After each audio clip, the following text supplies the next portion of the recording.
Good morning. Morning. Morning, everybody. Morning. Hello. So here we are again. And, let me begin by pointing out a couple quick things. One, so today's Thursday, and next Thursday is our last day.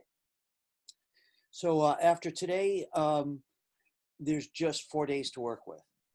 So I want to tell you where we're headed.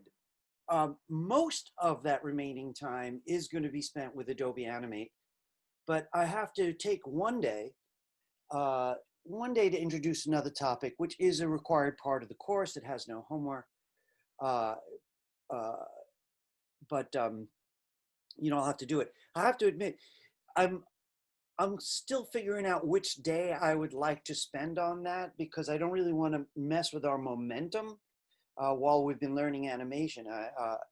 But it's a little weird doing one subject after the final. So in any case, here's what you could expect. We're going to be doing animation for the rest of the course, except for one day spent on a kind of playful way of exploring a type of programming.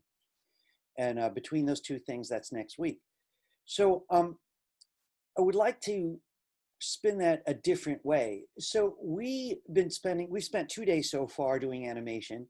The first day was devoted to the oldest kind of animation, frame by frame animation. And as I've said more than once, that the original principle was one drawing, the next drawing, and it's exactly the logic of a flip book. So if you had yourself a small pad and you did a drawing in the corner of each page, that's frame by frame animation. And it's slow, but still rather relevant. It still has to be known for people who are going to do animation. But I want to be a little fair about frame by frame and how some of you who intend to animate may see it in the future. I want to be really clear about something. You're talking to a guy who's had a fine art and illustration past, and maybe 20 years ago, kind of moved through all kinds of media commercially. And the kind of animation that was most useful to me wasn't frame by frame, because my clients were my web design clients. So I wasn't working for the Cartoon Network. I wasn't working for anybody out there who was actually selling character animation or putting on shows so that their advertisers would spend money. What I was doing was working for regular business. I'll give you an example. So there was a weekend party business, singles parties kind of business for mostly for people in their 30s, this particular business. And they wanted their website to be really flashy. They wanted to feel like a nightclub. So I made a nightclub feeling website, and all kinds of things would happen. The news would slide out, animated text would come out, photos would sort of fold out, and it was a lot of fun. So that was the kind of projects that I've got. Those kinds of animation were not at all frame by frame. They were all tweening. So really, depending on what you're going to do, if any of you are heading towards storytelling, and I realize we got a very mixed bunch of majors. We got tech support, people heading into tech. We've got people, liberal arts. We've got, occasionally I get an education major, I think. Wide variety. But anyone who's going into storytelling and animation, they're going to need a combination of methods, including the first one, frame by frame. Yesterday, we got introduced to shape tweening, and I'm going to do a little review of each, which gave you a taste of what the logic of tweening was. And you may remember, all we did was we put a rectangle on one side of our stage and gave it a second of time to move across stage and turn into a circle. The interesting thing was that it only involved 2 drawings. We made it take a second, which is 24 frames, and we didn't draw 24 frames. We drew 2. And I often call them bookends, because that's the logic of a tween. You want to do as little as possible and figure out how to get the computer to do as much as possible. But not all things can be done that way. I think it was Salah who'd asked me, I could be wrong, about voices. And voiceover, it's so complex, my mouth is moving so much. There's really no way to use tweens for that, right? So you could tell there's a certain point where animation breaks off. There's motion graphics and there's animation. And I'm going to say character animation. So motion graphics is like that square that became a circle. You know something, I gave you a peek at something, and I remember Andy kidding me saying that it was sort of a tease, this animation that happens to be on my website. But if you take a look at it with me, we're going to take a very fast peek at it right now. Notice how much of it doesn't involve elaborate movement. It's just things sliding around. And especially keep your eye on the text. I'm going to screen share. So let me just move things around a little bit.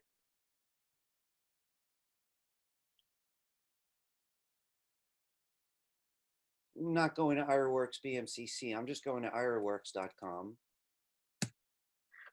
And we got a peek at this once before. Let's take a look at this in the new context since you've been doing animation for 2 days. First off, let me introduce this a little deeper than I did last time. This was the largest animation I've ever made physically because each rectangle was actually a very, very large monitor. So there was a few inches between the monitors where this black bar is. I kind of reinvented it so I could get it on a website, but it was for a lobby of a school. So you'll notice over here is a very different look, and over here's a different look because what I'd done was with collaborative students, I took projects that people had done in my classes and used it to try to present that school's multimedia department. When you see stuff that's text, that's all me, and I kind of did the arranging. Have a quick look with me. So for one, those boxes just changed color. That was all tweens. Very little work. Kind of cool, but very little work. AI was the name of the school, the Art Institute, and notice the text just came out. That's Kinetic Text. Again, very little work. One frame when it was small, one frame when it was big, and I asked the computer to do that. As of Monday, we're focusing on Kinetic Text.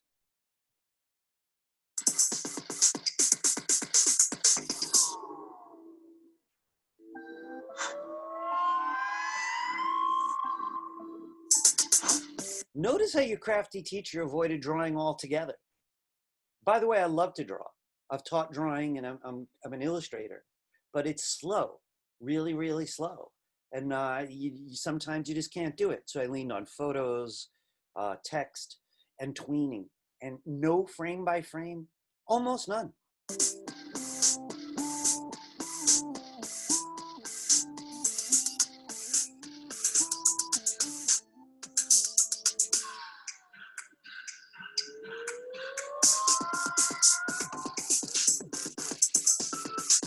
Student work, websites.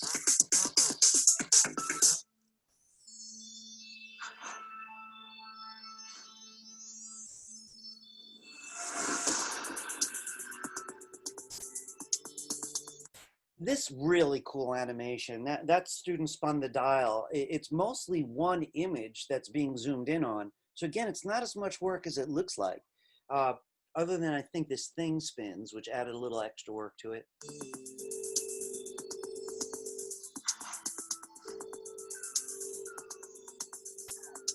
So I want to bait everybody's attention. You know, set out a hook and try to draw your attention in. The final project is going to be Kinetic Type, right? So this is some of the best Kinetic Type any of my students ever did. These were all Kinetic Type assignments you're looking at right now. But I want to be fair, those students were majors, right? So I'm not asking everybody to meet these levels. I'm asking everybody to do their best because this class is really an introduction, and these students had already taken their introductory courses. But you can see what's going on here. I'm kind of combining other people's artwork with a larger message that's pretty dominated by text. Text that moves, and that's what kinetic text means.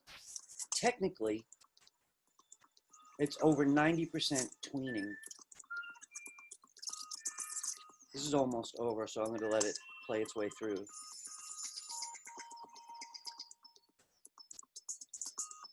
Any video you see is coming from Adobe Premiere. Any photos are coming from Photoshop.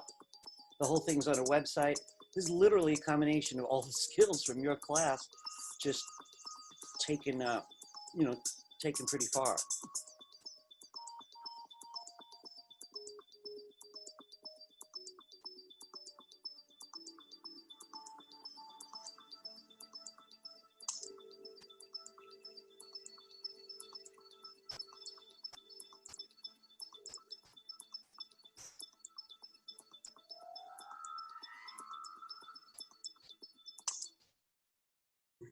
All right. So I just wanted to share that with you because now that you have your hands on Animate, I think you could begin to imagine what this might take.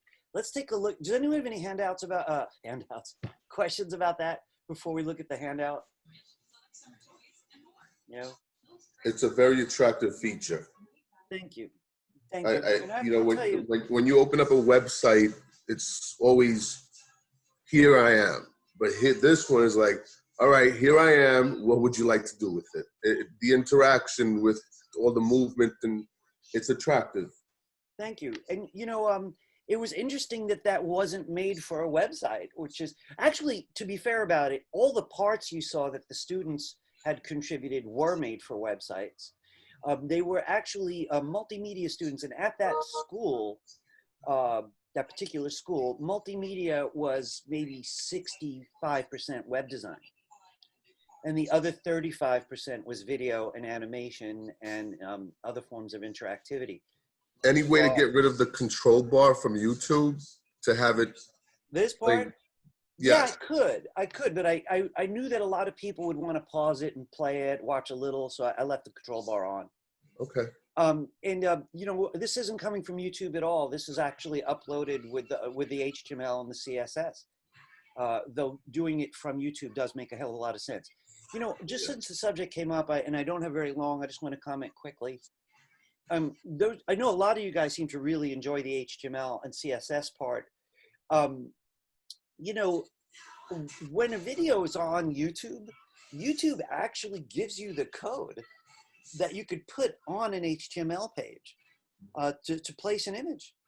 You could even write your own CSS to give it a border or float it left or float it right. So there's a lot more that people can learn, and I know a lot of you, and I know, Andy, I saw your recent, the midterm, that you did a lot of learning at W3 schools. So you're right on that path, really. I know a lot of you guys are hungry for more, and it might not fit your current major, but given the time and the energy, there's so much information online with what you've already learned to move forward with, and absolutely W3 schools would be. I think each of these subjects will require a future semester for each area of each topic that you've presented. There's so much more behind it that needs to be done. That's very true. Each separate one is exactly the way you said would deserve a whole semester. Yeah. And the intro classes, at least the way I see varied intro classes like this. I mean, the topic itself, when the school even asked me to do this, intro to multimedia, I was like, how far are they going to want this to go? This is a massive topic. But I'm very pleased with it because everyone got a taste. They saw what they liked. They saw what they didn't like. People who want to do more of this see what kind of investment it's going to take. But that's all right. Guys, I'm going to move forward, but I do want to just say lastly, I think a lot of people have dreamed about skill sets in their lives. Some you get to, some you don't. But imagine that you always wanted to learn some martial arts. So, you watch some people, you're like, oh, I'm really interested in, I don't know, Tai Chi or whatever. Let's say it's Tai Chi. Yeah, those people study for years, but it doesn't mean you don't get something out of 1 month, one season. And then a year later, you find, my God, look how much better I am. And you can look forward to that excited progress for anyone who's motivated. Folks, let me switch because I do want to get to the new material, but I also want to make sure I don't skip any important stuff since we only have the week left to us.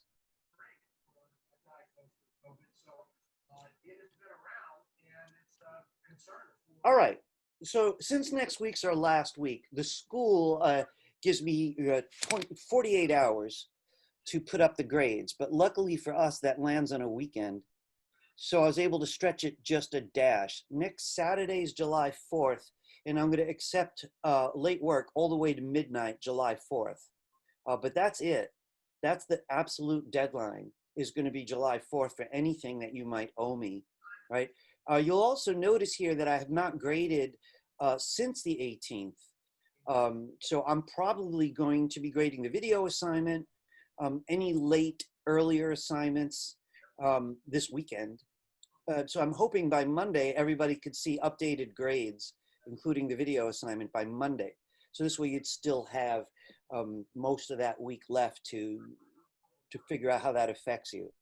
The animation assignment will be assigned probably Tuesday yeah, probably Tuesday. We'll talk more about it, and you will have the remaining of that 1 week to finish it if you need to. I think a lot of people are going to finish it in a couple of hours. So this is what we've got left. This is what we've got behind us. Please make sure that if you haven't, that you've visited Blackboard. Any questions you have about grades individually are probably best sent to me by email at this address, and I'll look up your details and answer thoughtfully.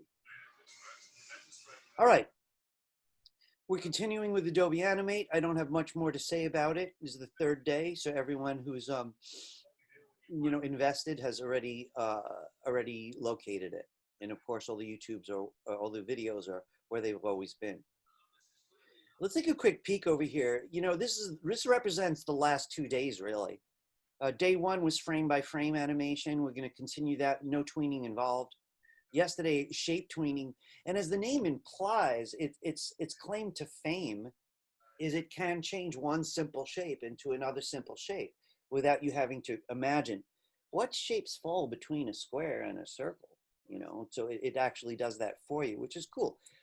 But let's not ignore that shape tweening also let us move the object. So, theoretically, if you didn't change the shape, you put your square on the left and then drew the exact same square a second later on the right, it would have moved without changing shape. So shape tweening also changes location and color. It really does 3 things. But I got to tell you something. We're going to hit it one more time just to be thorough. But after that, we're going to drop it, and we're going to focus for a few days on the big flavor that I want to introduce today, which is called Classic Tweens. Guys, if you like the animation I shared with you from my website, that is 95% classic tween, the kind of animation we're going to start learning today and continue next week. For me, to be blunt, if you don't mind me talking about money for a minute, it's the one I got paid the most for in my life. It's because it's fast, it's efficient, it's smart, does lots of motion design tricks. It's not good for characters, so it's not good to make people talk. But it's good for many things. So we're going to be focused on classic tweening once we do a little review. All right, let me just one thing I often don't do with you guys is peek at the homework box unless there's a homework. I think some of you hopefully have noticed that every class there's optional stuff at the bottom in that box. So I do want to mention here these 3 things. The Adobe Animate tutorials are good. They're really good. And I think a lot of you guys will be really ready for them, if not now, by the end of our little semester. So if you want to learn more about how to use Adobe Animate specifically, that might be a good source. So I provided a link. These 2 are 2 of my favorite videos. This first one here is probably the most famous tutorial in a sense. We may look at it together today if there's time. I just want to comment on a little bit. The Illusion of Life is very, very famous. It comes from a book, and I have it around here, but it's made by 2 guys out of Disney. So I just want to say real quickly, especially just for a moment, to character animators in the room, people who want to go that way. I'm not a big fan of Disney, but I'm a big fan of some Disney logic. Please forgive me for those of you, my daughter, in fact, even though she's in her 20s, she loves all Princess Disney. Like she can name every princess in Disney. I have objections to a lot of things they do with old traditional stories. Um, they have strange, I mean, they're trying to upgrade, they're trying to evolve. I have race and gender issues with Disney. I really think it's bad that they always kill a parent in at least 2 out of 3 of their stories. There's a dead parent. And you know, I just have objection to a lot of it. And I know we're gonna feel differently about it, but damn do they look good. And they have always looked good. From the earliest days, they really passed everybody else, and even Winsor McKay, who'd started the whole thing, behind. So what they did was they broke it down into 12 principles that everyone in Disney has to know. That gives that flavor of animation. And right now, I mean, like a person can be animated or they could be a dud. I had a teacher who always spoke like this. And the challenge was staying awake. He was not animated at all. You know, really, it was, whoa. But this is about how you'd even make a box feel animated, or type feel alive is the word I'm looking for. So if we don't get to these, you might want to poke at them. They're just a couple minutes, and they're really fun to watch, even as from a documentary point of view. All right, let me back up. So we're going to start with a quick review. I just want to see how I'm doing for time. I'm just a little bit behind, but that's all right. That often happens. Let's go ahead and open Animate. Just also want to just check my chats like I like to do. Good morning, everyone. Jeremy's got the tradition of chatting me good morning. I'd be disappointed, Jeremy, if I didn't get one of those now. So, all right, here we go. Let me get clear my stage. We're not going to need the browser for a while, so I'm just going to neaten up. Very, very messy. Oh my, I usually clean up before you guys get here. What was I thinking? I'm getting tired, I think.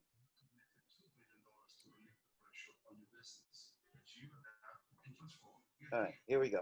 All right, let's open up Adobe Animate. However you've been doing it the last few days. I'm going to go to my Creative Cloud app up here, since I haven't introduced it to the toolbar, just to my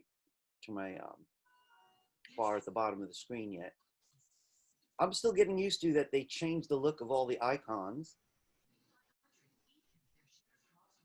It's a different color just recently. All right, open Animate.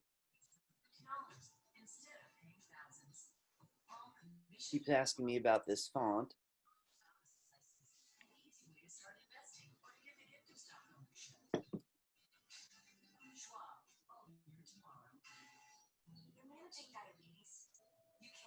There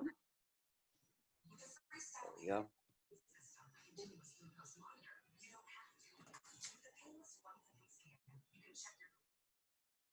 All right. So, as I've mentioned, I don't use this screen much. You could see your last few files are here, though. So some of you might actually enjoy the screen. It's a recent access, really, like recent files access. But a lot of people prefer either create new or open. Traditionally, since every program has a file menu, I teach it from there. So let's do file menu new. And I am going to be sticking with the exact same numbers today. We may change them next week. 640, 480, 24, right? Not 2400, just 24. And this is an ActionScript 3 platform type. Let's click create. All right, I want to go over some frame by frame, but I don't want to spend very long on it. So we're going to do a simple one today with a little bit of abstract geometry for a moment, right? So I may throw in just a couple things just to keep it interesting. Could everybody join me beginning with the rectangle tool? I'd like you to get the rectangle tool. We're going to make a fairly large object starting with a rectangle, right? So I'm going to ask you to choose a fill color for it. And if you want a stroke color, I'm making that optional because we're getting a little more used to how this program behaves. You could choose a stroke color from here, or you could choose this little mark so that there's a color of none. I guess I'll go with a stroke color just because it's slightly more complex. So if anybody has issues with it, I'll be able to demonstrate. This is the stroke size, and I just want to show you something. That's skinny. That little thin outline there, to me, has no nerve. So I almost never use a 1-point stroke. It looks almost like you did it because it's a default. So I'm actually going to highlight this number, put in 3 like I did yesterday, and hit return. Once you're ready, could you give me a fairly large rectangle? Now, I'm going to want to animate something more interesting than a rectangle, right? So I want to show you something that you might enjoy, right? Do you remember how the black arrow let you move corners? I'm going to Command Z that. You might also remember that it let you change sides and turn them into curves. I'm going to Command Z that. One thing I didn't mention is there's a way to bring in elements not as a curve, but as a point. I want to say very quickly, that would be an anchor point. So if we were going to spend a lot of time drawing, we'd be getting a tool called the pen tool, which dominates many programs. It's the king of anchor points. This program does have one, but we don't actually need it. I want to show you the cool trick. Mac people, you're going to need Option. Windows people, you're going to need Alt. So hold down, get your black arrow, hold down either Option or Alt, go to a side and pull it in, and look what happened. Right? It didn't come in like it would have without Option or Alt. It came in as a point. Essentially, we added an anchor point. What I'd like for you to do then is this. I'd like you to do that on each side. So you're holding down Option or Alt. You're bringing in from the center of each side while you keep that key down until you have something that looks roughly like a star. Now, shape tweening could do a lot with geometric shapes, and one could argue maybe we should try to shape tween this into something else. But the thing is, if you want real control of it, specific control of it, we're still going to need some frame by frame. So what I'm going to do is I'm going to start by having one of these points rise up to make a straight line again. And then, I don't know, I might actually add some action for these points. You know, right now we have 8 points that could move around easily. Could you look at your timeline though? So if you look down here at the timeline, the default keyframe turned black. Every layer starts with a keyframe. I hope you remember yesterday we made our own blank keyframes, and we're going to repeat that today. So if you don't remember, that's fine. Well, we need to copy the artwork. So could everybody F6? Now I'm hoping that from yesterday, we all remember about our individual computers, whether you need the FN key, whether there's a touch bar issue, right? So I'm going to do I need FN, and I'm tapping F6. You always look at the timeline to see if the new keyframe showed up. Also to check that you didn't make too many. And now you're free to edit. So what I'm going to ask you to do is choose one of these corners. And by the way, if you've been with me the last 2 days, and judging by your names, I think everybody's been here. Just about everybody, right? So you could free out a little bit if you free out carefully, you know, improvise a little carefully. This is all I'm going to do. I'm going to take this one up just a tiny bit. That's it for now. And I'm going to F6 again. Then I'm going to do the same thing. And I'm going to F6 again. And I'm going to keep going for a little while because one thing I mentioned yesterday, and I stand by it, is something simple and slow at the beginning gives the person a chance to settle down. You ever watch TV with people and they're still talking at the beginning of the show? I'm a Star Trek nerd. And at the beginning, the captain always says, Stardate, whatever. And he announces the theme. And my family were always talking. And I'm like, I have no idea what this episode's about. They really shouldn't have started that way. They should let people settle in. Anyway, when you're ready, go a frame further. And I'd like you to think for yourself whether you'd like action on any of the other points at all. So here's an idea. What if, so I'm on my 6th frame, by the way, I started working with these two. And what they're going to do is they're actually going to come toward each other. So I just took this one and moved it in a little. I took this one, moved it in a little. I'm going to F6 and follow all those themes. I'm taking this one up a little bit more. And I'm taking these in a little bit more. Now, guys, listen. Honestly, you don't have to copy what I'm doing, right? I'd like you to understand it, but I don't mind if you're like just winging. What would happen if I move this a little? The thing is, you want to try to have some kind of directive. You know, I want this area to be going this way or that way. Don't keep changing your mind, you know. And then you just keep F6ing, right? This is not a test. And I'm hoping you guys remember yesterday we made the object move at different speeds. Yeah, I could have this thing move, right? That would be a little bit more work. And I think I'm going to save more about motion for the new material today. You know, in other words, changing locations. I think I'm going to have this come up. So I F6 it. I'm having multiple things going on now. Well, these guys approach, the inner point is raising. This thing up here is flattening. So I'm on a mission. I'll admit it's an abstract mission in a sense because I'm not really telling a story and it's not a character. We're just warming up with some frame by frame is all we're doing. Now, if I wanted it to speed up, right? What I'm going to do is I'm going to start increasing the amount of distance of the movement. You notice I've been going very, very constant, right? That whole idea of each stride getting a little bit longer than the last. So I could see this that way. I've been going about that far. So I'm going to go even further. Again, we could turn on onion skinning if you think it helps. It looks like it's going to help me. So that was this feature down here. Very, very optional. To be honest with you, I did this for a couple of years before I started using onion skinning. But at that point, it was like, wow, that is helpful.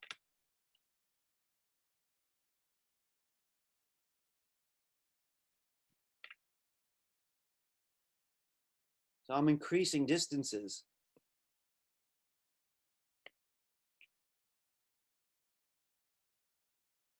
So that thing's going to close up like a hyperactive clam.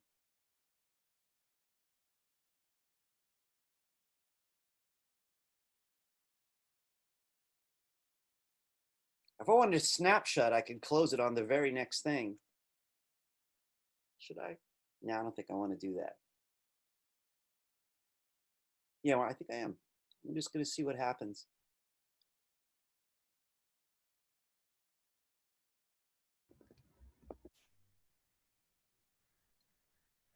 That could be interesting. I'm going to turn off my onion skinning. I do want to point out, though, that your kindly tour guide only did 13 frames, right? So it's just over half a second. You know, that's fast. I can't even say Mississippi. You know, it'd be Mississippi. Everyone has their own counting technique. I use Mississippi when I'm trying to time things. 1 Mississippi, 2 Mississippi. Anyway, whenever you're ready, you could rewind. Hit return to see what you did. Pretty pleased with that one. I mean, if I had time, I'd probably have it do more. Maybe I'd have it travel off screen or disappear in the distance or rotate or something like that. How's it going, guys? You know, so you guys had a break between semesters as short as mine. So you gotta be tired. You know, and I really appreciate your enthusiasm. There's just so much like enthusiasm in the group, which I get, but you can be excited and tired at the same time. I'm starting to make stupid mistakes. I looked at the other handout the other day and it's like, we're using Adobe Animate. We're using Adobe Animate to download Premiere.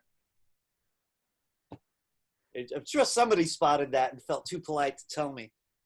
It's like, okay, I can make it one more week. All right. By the way, if you do want to, yes, please. I'm fine. Good morning. Good morning.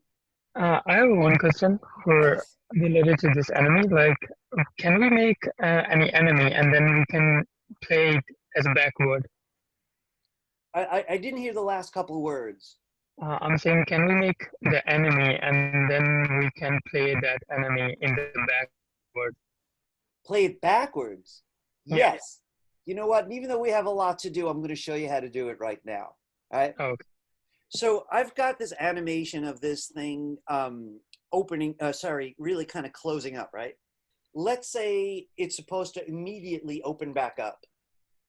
Now, you could tell it took me 13 frames to do that, and I don't really want to do them by hand. That would be a big drag. So I think what I want to do is copy the 13 frames right next to it, right? I'm going to take the second set and tell Animate to reverse their order, right? So basically, it's going to go this way. I'm going to repeat that motion and then tell the second copy to reverse the order. If you guys want to join me on it, I'll make this completely optional, right? So here's the way you would do it, right? Once you got an animation you like, you want it to reverse, this is how you do it. So please watch closely if you're interested. Click the first keyframe. So remember, those are the black dots. Click the first one. Regardless of what kind of computer you're on, hold down Shift and then click the last keyframe. Now, shift clicking is common. So some people are thinking, oh, aha, I've seen related things before. Yeah, shift clicking always has to do with selecting more. So if you miss that part, you click the first keyframe, you hold down Shift and click the last one, and that just means select everything in between. We're about, yes, Marissa? No, sorry, I'm like moving my screen and stuff. Oh, it does that, right? It just like highlights people for no reason. All right, so what I want to do now is I want to copy those 13 frames. This is not going to be a Command-C kind of thing. I don't know if any of you have ever heard of option dragging or alt dragging. It's also something shared with many programs, Photoshop, for example. So here's the way you do it.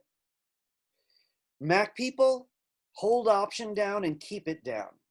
Windows people, hold down Alt and keep it down. So we're talking Option or Alt now. I'm going to suggest that you drag from here. Don't accidentally click, guys. So I'm going to press on the first frame. I'm going to call the head of it, and I'm dragging to the right. Now, wherever I drop this, it's going to stay. So I'm not going to let go of anything until they're back to back. So what I've got here, if you take a peek at my timeline, is I got the original keyframes, which are no longer selected. And now I got a set of the copies, which are still selected. Now, here's the thing. I don't want to do any shift clicking.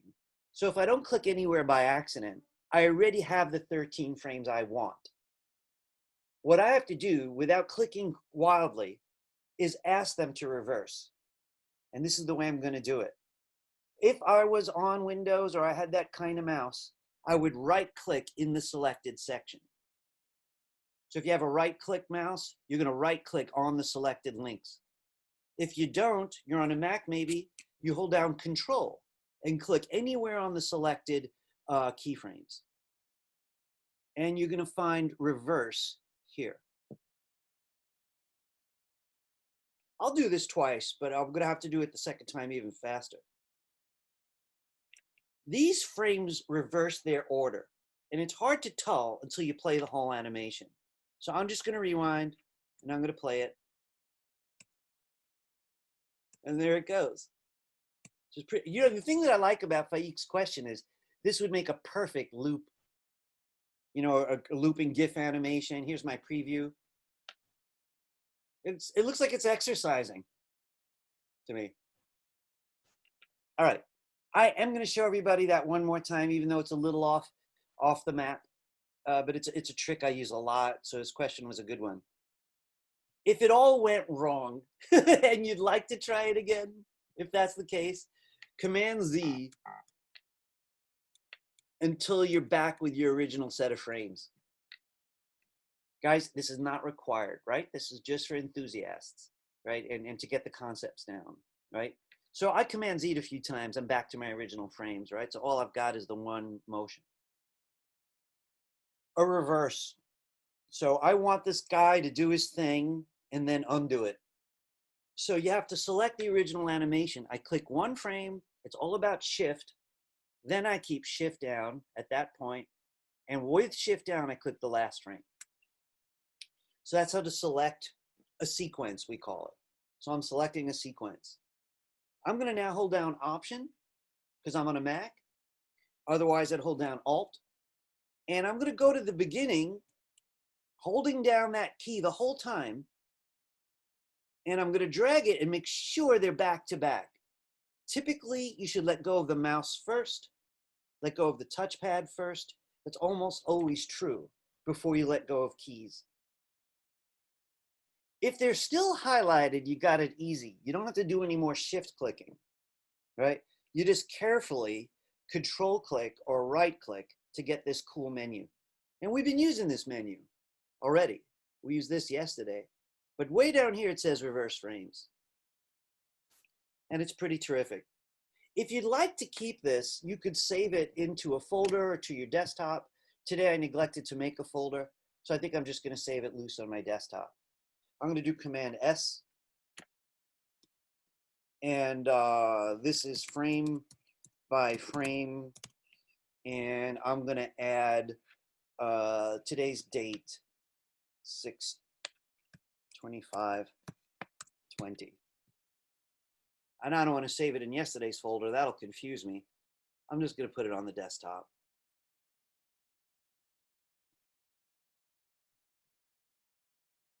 I do want to mention something quick to you. So I often do Command Return while I'm working. Command Return, which would be Control Enter on Windows. And it's a fast way to make a SWF, a .swf. And I just always have to include a disclaimer about SWFs. So here it goes. I just did Command Return, Mac people, Control Enter, Windows people, Control Enter. And you can see it says .swf. It took my original name and added .swf on it. This was the ruling animation file for years, up until just a couple of years ago. In fact, all the trouble you ever heard about to do with Flash wasn't Flash. It was the SWFs. And it was SWFs made either by evildoers or bad programmers. Evildoers figured out how to program viruses into these SWFs, but you're not an evildoer, so your SWFs are fine. Bad programmers were writing programs that would exhaust people's computers, and that added to the trouble. Now, we only use SWFs for previews or for very safe things, but we don't typically upload them. But it gives you an idea what your audience is going to see rather quickly. All right, let's close it. All right, we're not going to be doing any more frame by frame together this semester. There are people who do frame by frame the entire semester. I do believe even at our school, because it's traditional. And it helps people think like animators. I myself never taught that way because I think these other techniques are really worth being exposed to. As you move forward, you'll get to make choices based on your own experience. Okay, let's leave this one out though. Could everyone open a new file? Same size, same frame rate, same everything. So if you go File Menu, New, it's always going to offer you the exact same dimensions you just used. So that's pretty convenient, right? So just click Create. I want to go over quickly shape tweening. So shape tweening was a lot faster. The thing is this shape that we were just working on was way too complicated for the computer to have any idea what it was I was after. The only way for me to pull that off was to do every frame myself. But if you're doing something simpler, right, the computer does a great job. So I would like for you to follow these instructions exactly today, right? Because we're going to upgrade a little bit from the shape tweening we did yesterday. All right, I'd like you to start with a rectangle. You know, wait, can I rethink that for a minute? If you already did it, can you Command Z? Let's start with an oval. If you want to change your colors, you could do it either from here or from the Properties palette. But what I do need is I do want today's rectangle to be exactly in, sorry, today's oval to be in the bottom corner.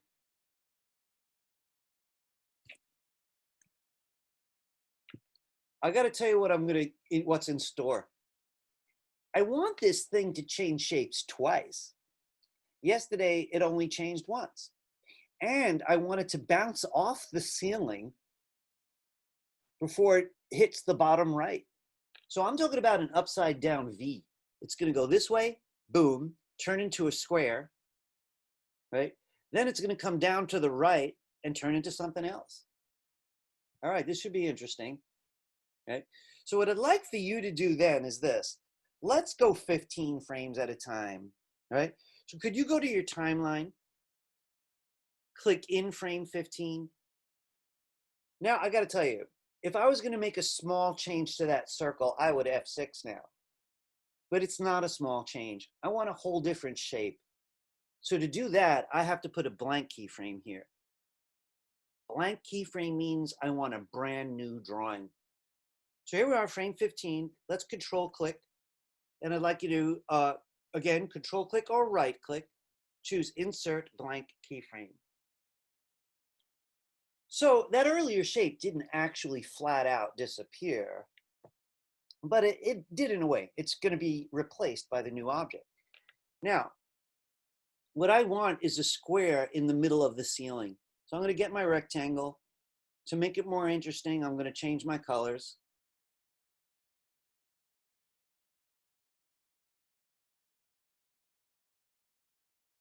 And I'm going to put a little rectangle right up against the ceiling.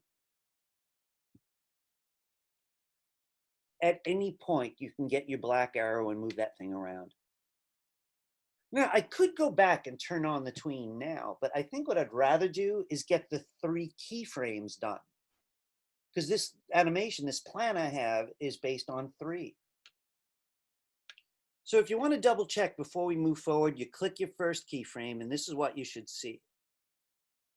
Then you click the next keyframe you made, that's in 15, and this is roughly what you should see. Anyone I lost, I am going to do this a second time, right? So if you're totally lost, just watch. Okay. I need another keyframe in 30.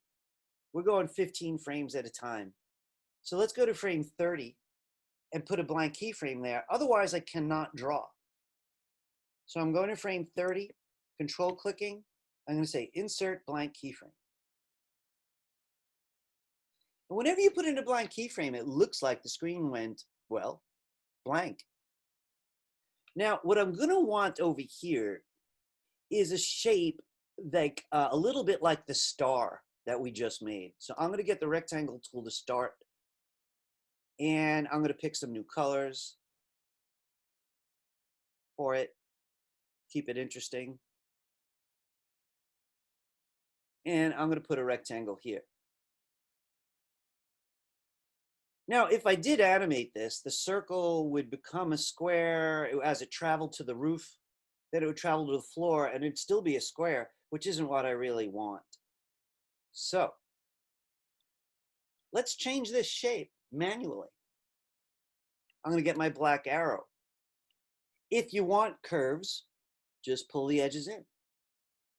If you want points, like we did before, you have to hold down Option or Alt. So I get the black arrow for either one of those steps. And I'm bringing in the points. I got very different shapes. We'll see how it goes. So I'm going to point out my timeline right now is really simple. There's just 3 keyframes there, right? And they haven't actually been animated. But if I bring the playhead back to the beginning and hit return, I can get an estimate of what's going on. So I can see what's going to happen, but I actually want to see transformations in between each of these. All right. To make it actually tween, we're going to click between pairs of keyframes. So we're going to say tween. Go in between this keyframe and this one and shape tween it. So I'm going between these right on the gray bar, and I'm going to control click or right click and choose shape tween. Please be careful that you click the right one. The others can't do shapes, so it'll break it. We're doing create shape tween. Yesterday I noticed that the new shape tween color is orange. They're always color-coded. And so I got half of it done. Second half didn't work out. So let's click between the second pair and turn on shape tweening.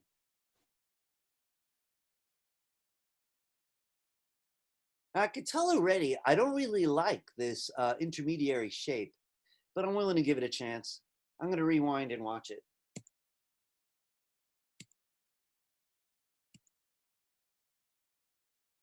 First issue is it working? Your grade does not go down if it isn't working. I'm going to do it one more time though. So one thing we didn't get at yesterday, and really not in a big way at all, is multiple keyframe animations that are not manual. We did 3, I'll admit, but we didn't do, what do I have? I have 30. I didn't draw 30. All right, here it is in as a Swift. So I'm doing Command Return. And I could study it. I'm doing Command Return. A lot of you guys on Windows would be doing Control Enter. So, you know, I want to tell you what I like and what I don't like. I kind of wish they took a little bit more time, which I could alter. But I'm just not crazy about the kind of shapes I'm getting on the second half. So I just want to show you something kind of interesting, and then I'm going to do a quick review. Sometimes an artist wants to study every frame, so they want to see each frame. Do you remember the bracket keys from HTML? I know you do, the angle brackets. Well, the right angle bracket in this program means go 1 frame forward. So I'm clicking inside of my program and I'm using the right angle bracket to go 1 frame at a time. And I see it's turning into a different shape, but I like those intermediary shapes. They have some sense of authority. So I'm happy so far. Now it's a rectangle. Now I'm going further, and you know, it's the corners I'm not really liking. And I can see this shape, does it have authority? I know that's an abstract thing. Not enough for me. So I just want to say a couple quick comments before I review it. I'm not a big shape tween guy, but at least a few times a year I revisit it and try to tame it. There's a number of techniques that get it to be more cooperative, right? So anyone who is really invested would be able to look up shape tweening, and there's more to learn. I think your time's better spent on the next subject, but I do want to do one quick review. All right, so if you want to save this one, go right ahead.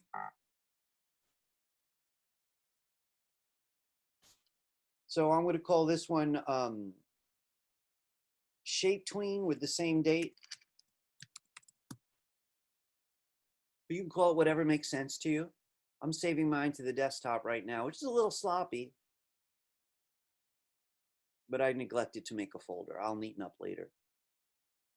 And I'm going to save it. All right, I'm going to do it one more time, a little quicker, right? Because this is a review, and I want to start the new material because the new material is going to head us directly toward the final. All right, so I'm going to open up another one, File Menu New.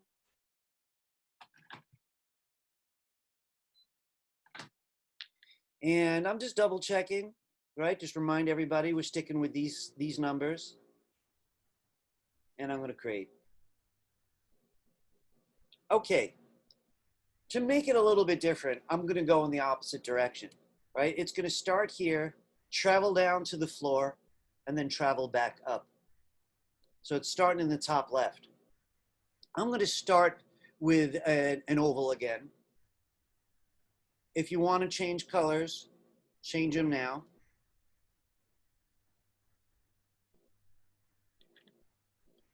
Now remember, we are talking about moments in time, right? So the big question really is often when.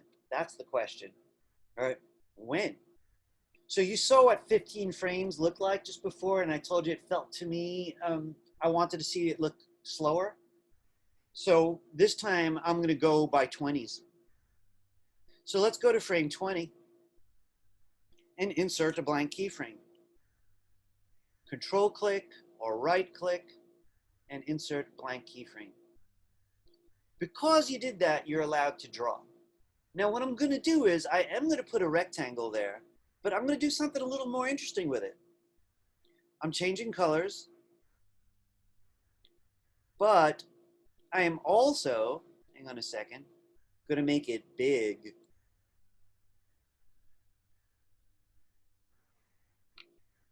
I want to tell you something. I'm a big fanatic when it comes to the subject of scale. Scale doesn't just mean size, it means relative size. So I'm about 5'10". So if a guy who's 5'9" walks into a room with me, I'm not going to look tall. You know, he's 1 inch different. No one's going to see it. So scale's about relative size. If I'm next to a guy who's 4 foot and another guy who's 8 foot, you're going to see how different we are. So scale is interesting to the eye. So frame 1, I got a little circle in the top left. Frame 20, I got a big rectangle. Let's go to frame 40 and make another blank keyframe. Up here we can put any shape we want, but I'm going to make it small, right? It does have to be fairly simple shape. Shape tweens get weird otherwise. So I think I am going to work with a rectangle. I'm going to put a little rectangle there. First, I'm going to choose a different color. And I think I'm going to make one shape change, one edit. Getting my black arrow for that. What kind of edit? I think I'll bring out 1 point.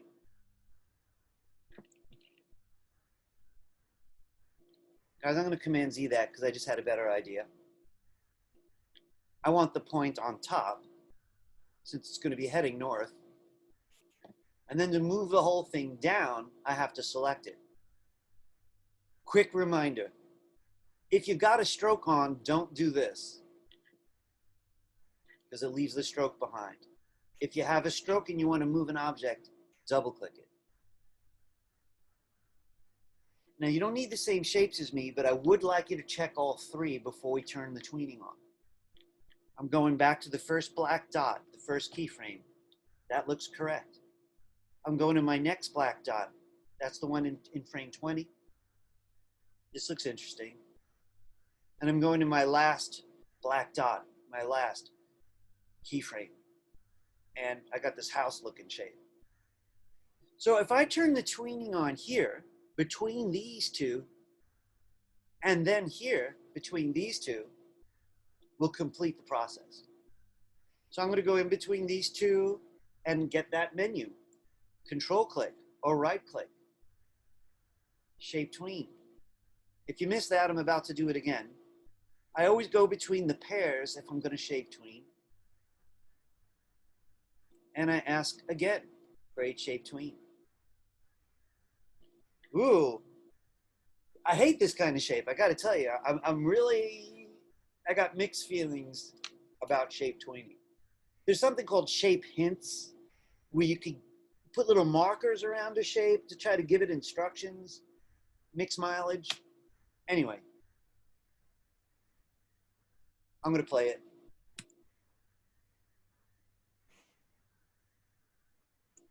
You know, it's not so bad. And if the second half was faster, I think everyone would be fine with it. It would just look good. Before I'm going to squeeze that in just because some of you might be interested in that. I want to ask you though, did it work? Is it getting easier? Right? So, you know, it's funny. Some of you guys, it's funny. You know, we've only known each other a few weeks, but when you're staring at people face to face, you start to read people. So I know this isn't working for everybody right now. But you know what? I don't want to blow all your energy on this. I'd rather spend your energy on classic tweening, which is the big flavor today. I am going to mention one thing about timing, though. It's a Disney principle, but it's shared with all animation, right? It's the distance between the keyframes that establish how much time things take. So this is 20 frames, and I like the way that looks. Now this one here is 20 frames also, And the only reason I'm going to speed it up is because I'm going to count on people not seeing this type of stuff, which I don't like the look of it. So the question is, how do I reduce the number of frames? Let's just give it a quick try. Right? We're going to need 2 different keys for this, and it is going to require your F keys. So I know we had a little bit of issue with touch bars and F keys. Let's see how this goes today. If you want to take frames out between 2 keyframes, so we're taking out some tween, click just after the one that starts that sequence. So I'm not clicking all the way to the right one. I'm staying close to this one. I have to be between them because what we're about to do is going to look like Pac-Man. Wherever I put the playhead, when I use my trick, it's going to like bite a frame, swallow the frames up. The one on the right is going to keep getting closer. So I'm going to click a little bit toward the left over here. All right, everybody, you need your shift key. It's going to be shift F5. Some of us need function also. So I'm going to hold down function and shift, both, and I'm going to tap F5. So here I am down here. And watch what happens on my timeline. I'm eating frames. That right side keyframe keeps getting closer. The distance between them is time. All right, so now I took out a lot of time. These things are like 6 frames apart, 6 or 7. Let's see what it looks like. So the first half's still going to be slow. Then whoop. I like that so much, I'm going to take out more. So a lot of us are on laptops and we need the FN key. So I'm going to click in this little space here. Hold down FN and shift. I'm tapping F5. I don't want to eat that keyframe though, Pac-Man style. So I'm going to be careful. There's barely any distance between these. And now the animation is going to feel like this. That was kind of cool.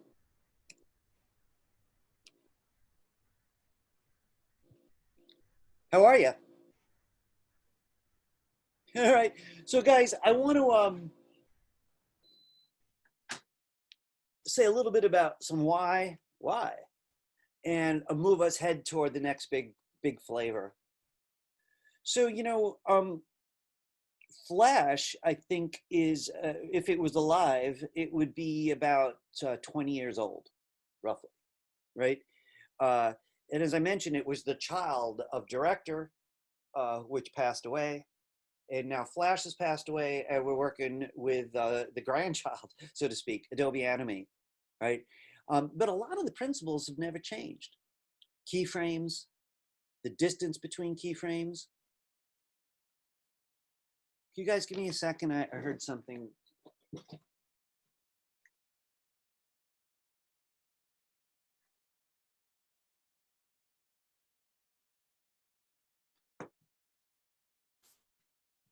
Thought I heard a disturbance. It's a crazy world, so I don't want to ignore any kind of loud sounds. So I want to tell you one thing that I'm doing, and I want to talk to anybody who's in the furthest major from here, you know, like if I had like an English major, you know, for example. So this, if I was an English major, I would see this as digital literacy. You know, when I was a kid, my mother told my, called my record player a Victrola. Now, what's funny about that is most of you guys know what a record player is, but the youngest people in the room don't know what a record player is. They've never had one, right? You probably all know what a CD is, but your kids are not going to know what a CD is. So she had, you know, she was old enough to have a crank up record player. And, you know, she felt left out. So one thing a person can't afford to be is a dinosaur. You don't want to be like Gertie. So if I was a writer, I want to know about everything. I want to know about politics. I want to know about foreign cultures. I want to know about art. And I know a lot of you guys feel the same. So frame by frame animation's big time history. Shape tweening, well, it introduces the idea of letting the computer help, computer-assisted animation. I'm going to take us now into my personal absolute favorite, which is called Classic Tweening. And it's called Classic Tweening because, yeah, it's been the big player for a damn long time. It's the classic, right? We're not going to get to all the kinds available, but this one here is the one I use the most, and I really, really love it. And I got to be honest, though, right? It's going to take a little bit more effort. So if this has been easy, no problem. If this has been hard, do whatever it takes to, you know, apply all your strength to this for a little while, because it is going to be needed for the very last project of the semester. So let's see if we can get a good start. All right, we definitely need a new document. File menu, new. I'm sticking with the exact same numbers. And let's click create. All right. Now, before we get started, I would like everybody to check that your properties palette is out. So I want to remind you something very quickly. We've had to talk about workspaces a couple of times before. So we're in different workspaces. And I invited people to choose from these two. From the window menu to workspaces, I invited you to choose either small screen, which some of you really don't need, some do, or essentials. So if you're in small screen, I imagine your properties might show up as a button. No big deal. You'll click it when you need it. You click it to put it away. You click the library, which is new and we're going to be using it from the same place. But if you're in essentials, those two features are usually out because they're essential, right? And you've been using the properties palette, so you can see why. The library, I want to talk up for a minute. Okay, guys. Animation used to be too slow for the internet. And as young as some of you guys are, I'm talking about your youth, your early youth. There might not have been any animation yet. I think I started hitting the internet in 1996. There was hardly any animation at all. It was too slow. And Macromedia figured out how to make it faster by creating the SWIFT, the .swf, but by creating this idea. So check this out. Rather than sending whole images through the phone lines, or nowadays through DSL, through cable, right? Whole images, they sent instructions to the visitor's computer to make the image themselves. So when you're sending it, putting a JPEG on a website, we were talking about making sure they're not too big, right? You know, 50 kilobytes, 100 kilobytes, but not a megabyte, definitely not a gigabyte, because that data is so large to send through the internet, it slows down your audience. Well, when it comes to artwork like this is vector artwork. Vector artwork is rather light, but vector means it's math-based. So this company figured out, hey, instead of drawing a circle, have our program send instructions to the visitor's computer and have the visitor's computer draw the circle. That's a strange and brilliant idea, because I could send you a script for a movie. It's a very small file. But if I send you a whole movie, it's a huge file. So that was the idea. And I always saw it as this way. Send freeze-dried coffee and let them make the coffee on their side. You know, or send the coffee beans. They're very light. You know, a gallon of coffee is really heavy. Same idea. The library is where all those freeze-dried elements are going to live. This new technique depends on it. All right, everybody, let's do a simple exercise first and then do something wild, right? So to start with, I'm going to ask you to choose the rectangle tool again. If you like your colors, keep them. If you don't like them, change them. I need a smallish rectangle here. You could always move it with the black arrow. Just remember, if you have a stroke, you do have to double click it.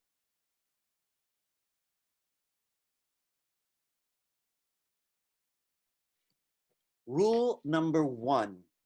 Hey, listen, guys, the homeworks have rocked. There are a lot of hundreds in the homeworks this semester, really. So this is going to be the hardest project, probably. And I'm hoping to see hundreds here too, right? The first step when you're going to classic tween an object is you convert it into a symbol. Now, a symbol is an object that lives in the library. So let's try it. Could everyone select their rectangle? Don't do it with one click. If you got a stroke, double click it. Make sure that the whole thing is selected. All right. Now, Wait, yes, do we need a border? you don't have to, no. Okay. I'm just saying if you have one. Marissa, you use Illustrator, don't you? Yeah, I'm trying to get better at it and learn it. So the both programs think in fills and strokes, right? So we, you know, a border is similar, but you should get used to the term, the stroke. Oh, okay. So like some of you guys have something that looks like this, right? It's just a fill. That's fine, right? All right, everybody, whatever you got, make sure you have the whole thing. All right, next, you need to control click it or right click it to get the same menu we keep using. But you see at the bottom, almost at the bottom, it says convert to symbol. So I want to say something very clear. The objects we've used so far are called editable because you could change the shape manually anytime you want. Once you make a symbol, it's a freeze-dried finished object that lives in the library. The rules change. So you selected the object, you right-clicked or control-clicked it, and you choose Convert to Symbol. Now this window here lets you name it. So let's do that. I'm just going to call mine Rectangle. Give it any simple name you want. This cannot change shape once it's made into a symbol. We can't use shape tweening for it. So I don't mind giving it a name like that. I'd like you to notice beneath it, it says type. And if you click that little menu, I want to say something about these three. Programmers who are going to make games or whatever using this program might use button.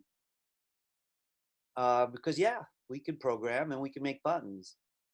A lot of movie clips are complex and serve some wonderful purposes, but animators like this one the best. So please choose graphic. All right, you named it. You chose graphic, which I believe is the default, and you just click OK. Now, before we go further, I'd like for everybody to locate their library. Now, if you see your properties palette, the library is probably next to it, a grayed out tab. This is the library, right? If you're in Essentials, sorry, small screen, I mean to say, you'd have to click the library button on the right. And let me go back to that other workspace, which is better for teaching. So the library here doesn't need to be too big. What's going to happen is you see rectangle is in here, you're going to develop a list. The more shapes go in the library, this can get very, very long. You could easily have 100 objects or more in there, right? Anyone that's currently highlighted shows up in the little preview pane. I'd also like for you to go to the properties palette. And I want you to notice something up here on the properties palette.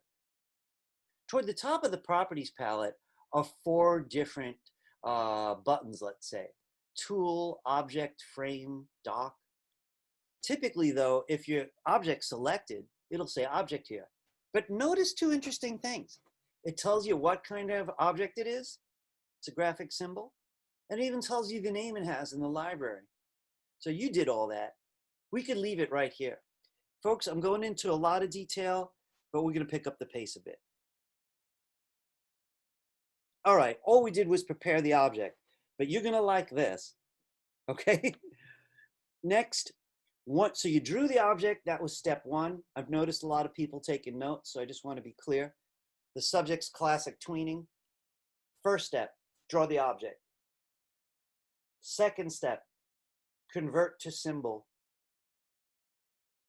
Third step, and there's basically 3, go to the timeline to turn on the tween. And this is what I mean by that.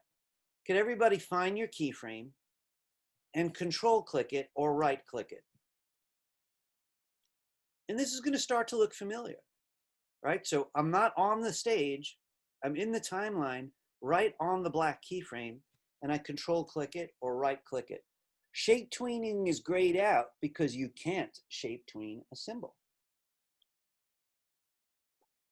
Please be sure to choose Classic.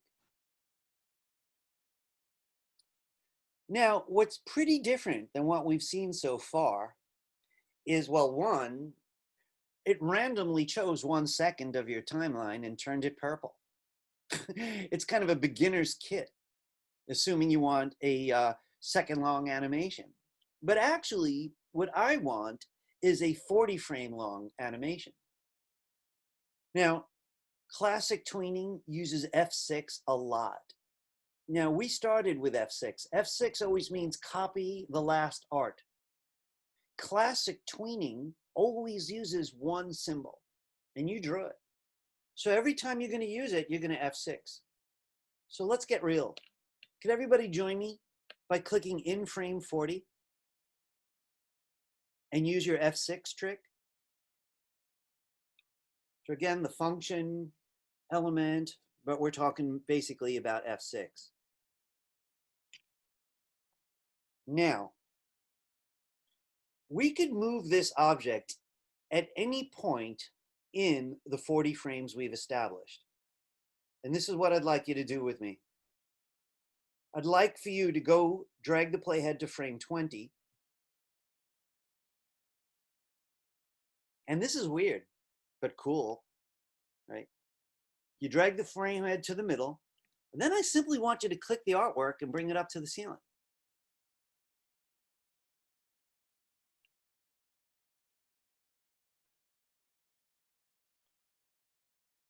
Now, thing is, what we just did was an animation that goes like that. What I want in frame 40 is it to be here. But that's not where it is now, right? So could you go to frame 40? And let's tell it, put it in the right side. I'd like you to rewind the animation and play it.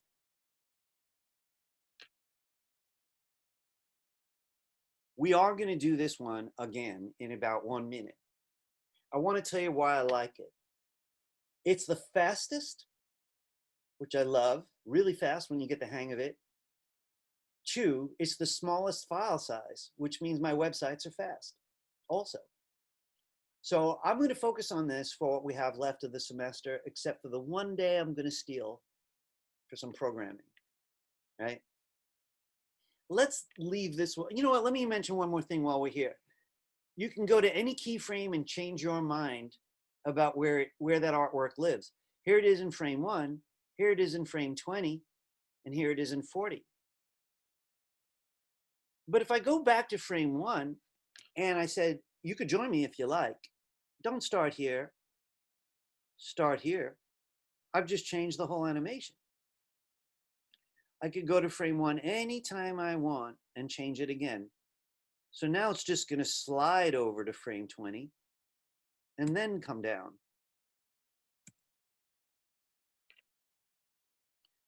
If yours is working, I'd like you to take a moment, choose any of the keyframes, then move the artwork. Choose another keyframe and move the artwork. But see if you could do it consciously. You know, just don't drag it into a wild place. Say, you know, I want you to arrive here. So I've got a slide. Then it heads down to the corner. But maybe I'd rather it slide straight down again, you know, drop. And I've got these 3 keyframes to work with.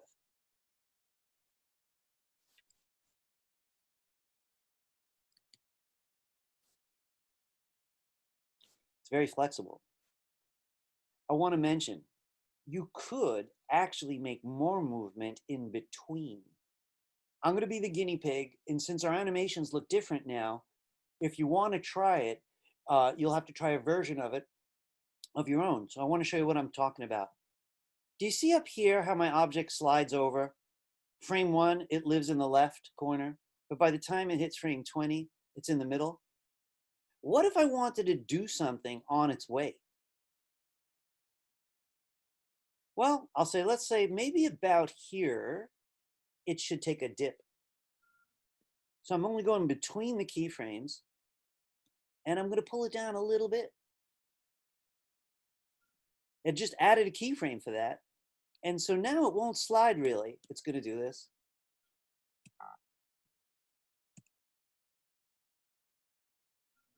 So anywhere inside of a tween, you could just change it. I want to prove that to you in another demonstration. All right, let's do a new file. Everyone, file menu, new.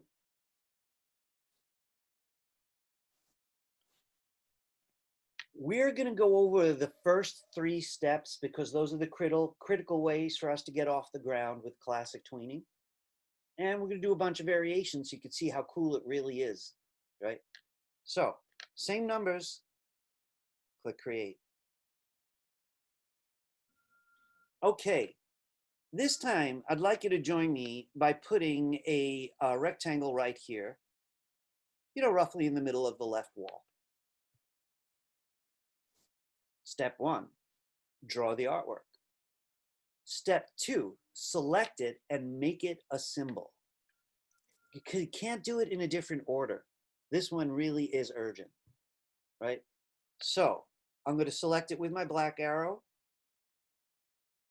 Then a control click or right click and back to convert to symbol. And give it a name.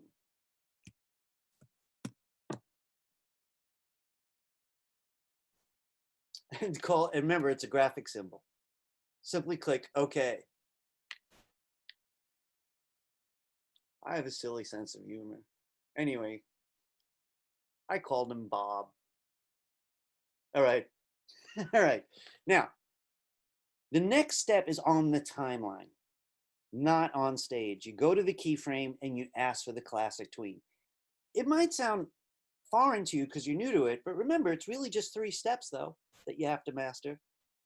Draw it, make it a symbol, then go to the timeline.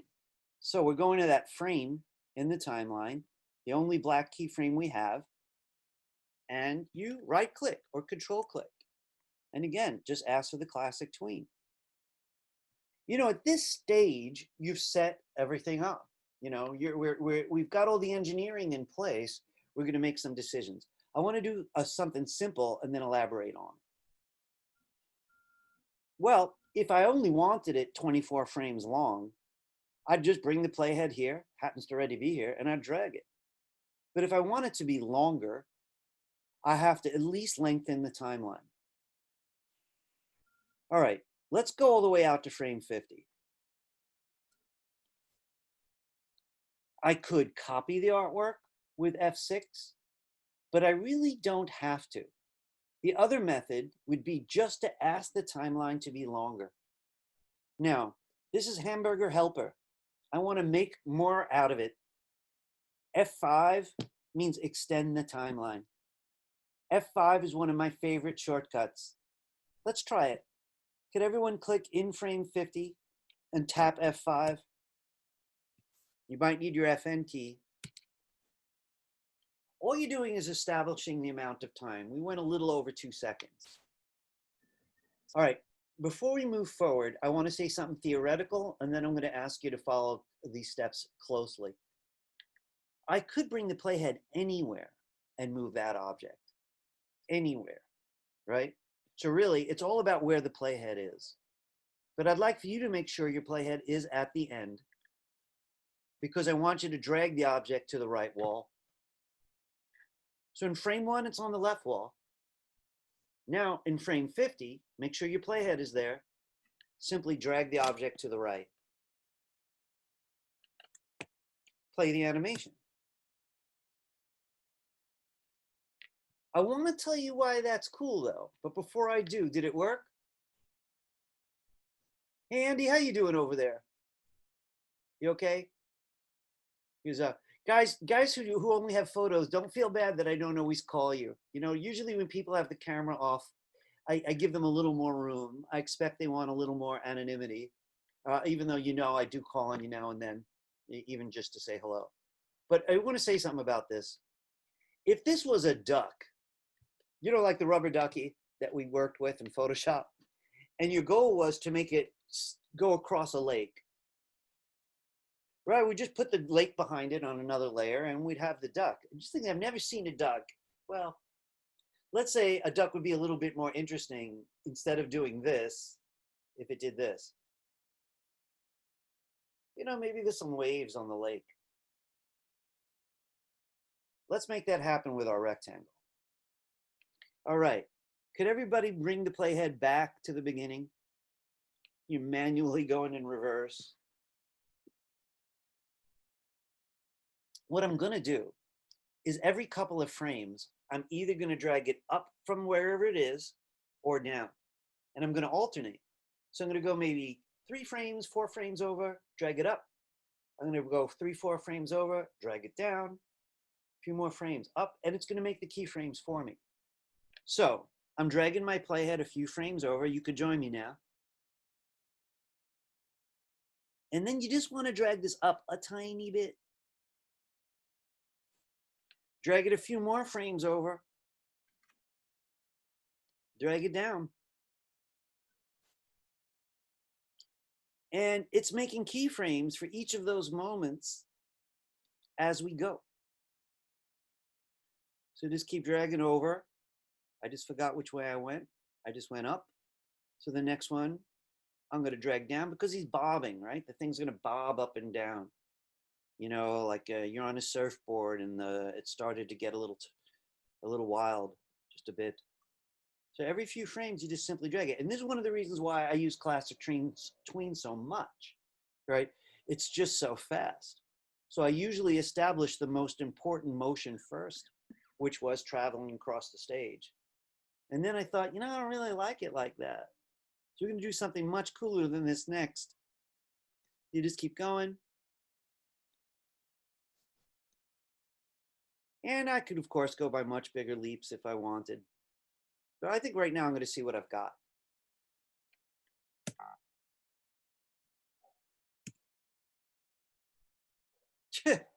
Mine's a little caffeinated.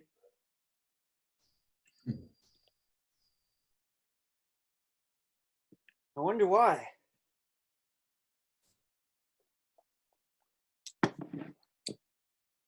How's that behaving? All right. So what I want to do next is going to be openly psychedelic. You know, really kind of like what was in that punch. So let's go see what we can do. It's going to be, you know, a little weird and kind of fun, right? We're going to start with a simple round trip where an object's going to start in the top left, travel across the rectangle, and return. I just found a new use for zoom. All right, so this is the idea, right? Okay, everybody, let's make ourselves a new document. Same stuff on the right. All this is the same. Click create. All right. The first few steps are always the same when you classic tween, and that is the subject for the rest of the semester, other than one diversion upcoming. So let's get a rectangle. If you want to change your fill, change it now. I want to tell you, we will be changing its color as it moves, its size, its transparency, and all kinds of crazy stuff, right?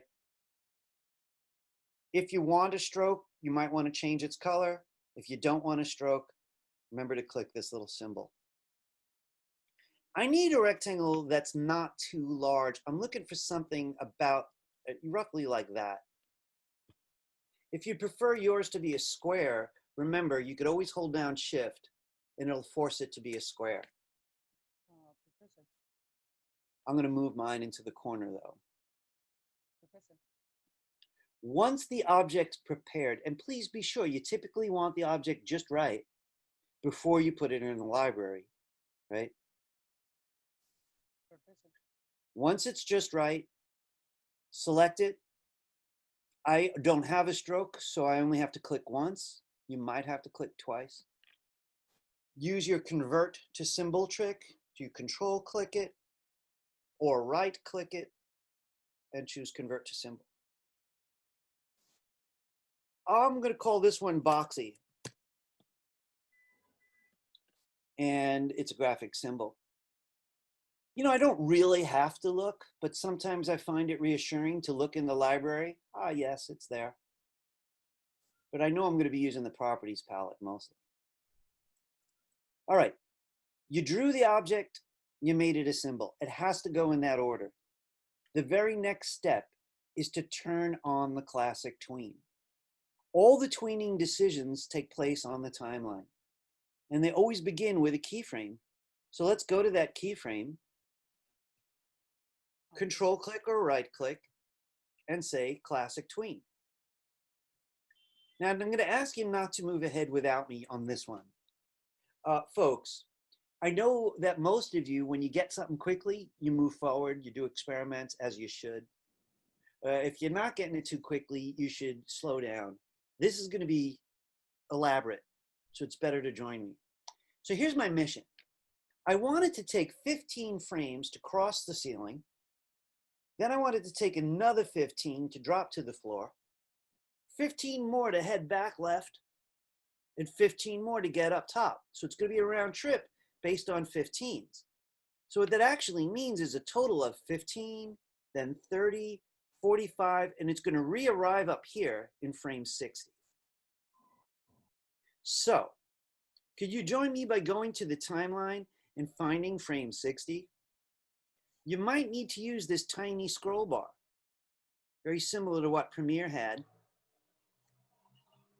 So I'm going out to frame 60, and I recommend F5. So you might need the FN key, but it's all about F5. So you know, F5's new to us, so I don't expect anyone to grasp it entirely yet. But if I wanted to slow an animation down, I'd click between the keyframes and F5, and it would give me more time and it would slow it down. You did Shift F5 earlier to speed part of it up, right? That means throw out frames. Right now we're focusing on plain old F5, which means give me more, right? More time. Okay, let's not do anything here yet. What I'd like for you to do is get back to frame 15. Professor, Yes, sir. I have one question. Okay. For example, if we make the enemy of the car, Okay. so will we add the stork? That stork. Would we add what?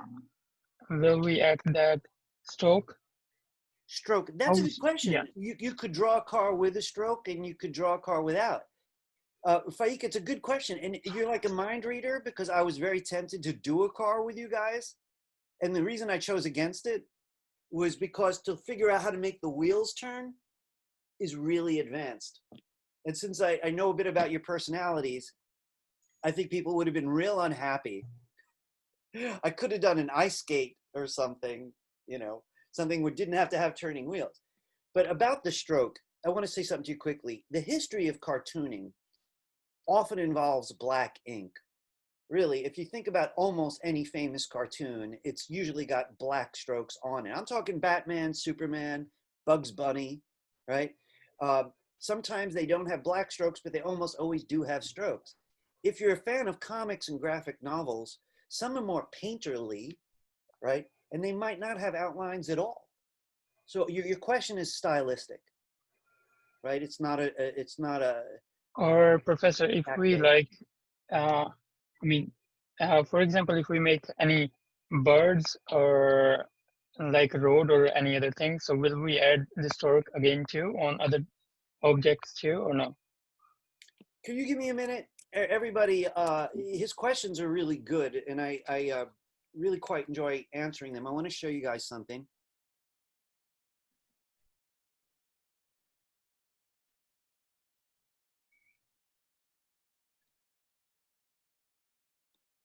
Let's see, birds. These birds look recent. That bird has no strokes, right? He's got feathers, but there's no strokes on him, right? Let's see about this guy. Is this the same bird? This bird is made of a brush mark. essentially, that I turned into a bird, right? He's not going anywhere yet. So they're completely different styles. And why are there so many of this guy? That's that same bird put in an environment. So there's so many stylistic choices, Faika. The question's a fair one. But I know the world of cartooning is mixed. I would say there's probably, for every 5 cartoonists, 3 or 4 of them are putting strokes on everything. Tattoo artists, similarly, they don't have to outline everything. They choose to. Those communities, I've learned a lot. I've never done tattooing, by the way, but I've learned from tattooists online because I like the way they think about their drawings.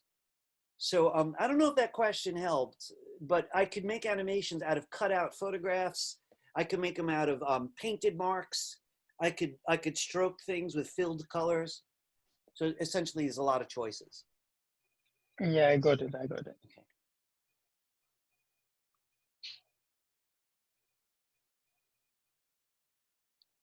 Oh, this is such a tease. Ira, why are you going to do this? I don't know why.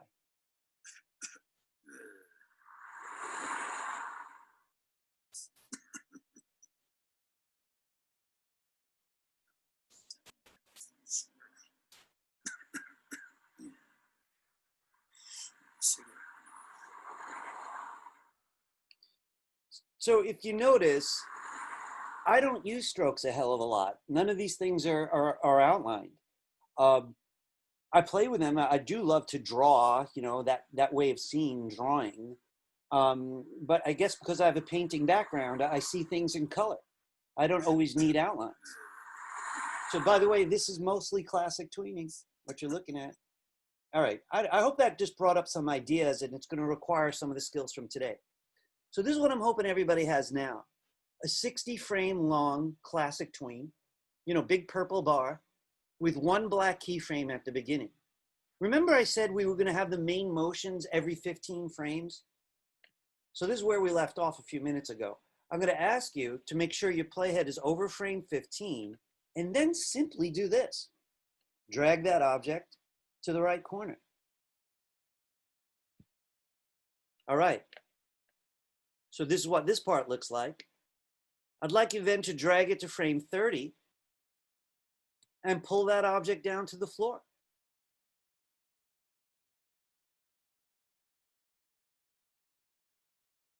Then I'm going to go to frame 45, drag it all the way to the left. I'm going to redo this, guys. I feel like I'm maybe going a little quickly suddenly, but let me just finish it. And I may have to scroll my way over to the, by the way, on touchpads, you could just scroll with the touchpad. You don't even have to touch this thing. I'm going to bring it over to 60 and bring it back home. Now I'm going to redo that quickly because I want to improvise on it, but this was our goal all along. And there's only 4 key moments, and we made them every 15 frames. If yours broke or you just missed it, you could do what I'm about to do, and I'm going to Command Z. Hang on, let me just get in here till I get back to just the purple bar. So here's where we were a moment ago. See, I like that it's that fast, right? I've established how long I want the whole thing to take, and then I'm thinking about each section. 15 frames in, you bring the playhead to 15 if that's the moment that interests you, and then place it at the new location. So you know it's going to take this much time to get there. Then you go to frame 30 in this experiment and drag it down to the floor. I got something cool for you. I want to make sure that there's time for it. Then go to 45. Every 15 frames, you're going to the next corner. All right, and then in frame 60, you bring it to the top. Now, I am going to be reviewing this or something similar on Monday, even though I want to move us toward making letters move, type move, like it did in my animation on my website, right? Which is where we're headed, right? But I want to do something crazy with this while I gotcha. So one thing I want to point out about all this is, so you got actually 4 copies of the artwork, and they all live in the keyframes. But I can't simply go to one and try to change the shape anymore because it's not an editable object. So what if I did want to change the shape? If I wanted to change the shape, I'd go to the library, open that one, edit it, and then every single one in the movie will change. I want you to join me on this experiment, and we're going to have to be kind of efficient about it because I know some people have to leave in 20 minutes. So I'm going to ask everybody to get to your library. Now down here is where you'd see the list of all your symbols. Here's mine called Boxy. I don't like clicking on the name because sometimes it thinks I want to rename it. I like clicking on the icon. So let's double click the icon. Now the first thing I want to say to you is, don't worry, your movie did not disappear. You just went to the dressing room. A minute ago you were on the set where the movie's taking place, but when you went to the symbol and double click that icon, you're in the dressing room, and it's properly called symbol editing mode. While you're here, we could do anything to that object, but don't animate it. You could change its shape or color. Could everybody join me on a couple exercises? 1, if you're not sure where you are, right, it says scene 1 if you're still in the movie, up here on the left, top left. But if you went and you double click the icon in the library, it'll say the name of that library item, of that symbol. I want to show you guys something. I'm going to ask you to watch closely. Mine has little dots on it, which means it's selected, and I don't want that, so I'm going to click off of it with the black arrow. Something I didn't mention about the black arrow, though, was this. If the object's not selected, look what happens if I make a maneuver like this. Try to watch it closely. With the black arrow, I just selected the middle. I could delete it, and that's still one symbol. Our animation is going to look a lot more interesting. Here's another option. I could start from the top and do the very similar move. But instead of deleting it, I'm just going to pick a new color.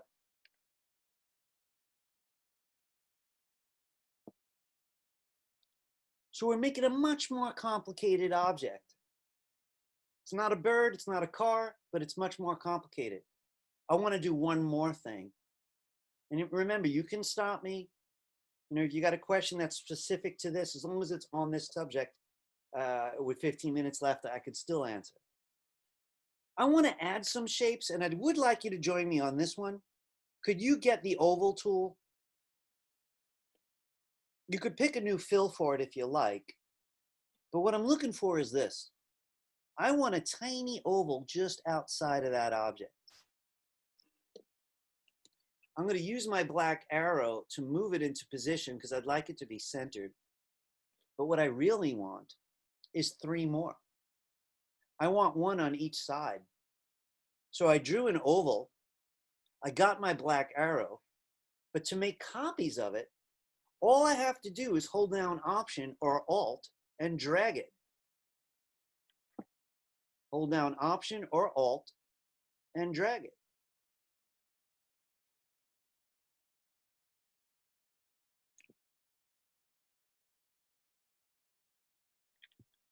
I hope I didn't lose too many people.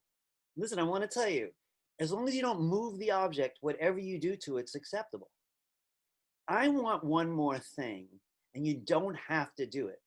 But I happen to know that this is going to look great if there's a big old hole in the middle. This is pretty interesting, but I think it'll look better with a hole because we're going to make duplicates and they're going to fly around in some crazy way, and I'll be able to see through the holes at the other elements that are moving. Like a window of a car. It's always fun to look out the window. So how would I do that? You know what I'm going to do is I'm going to make myself an object which I've called a cookie cutter, and I'm looking for a circle a little smaller than this original shape.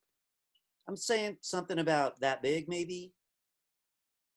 What I'm going to do is take it and move it smack in the middle here.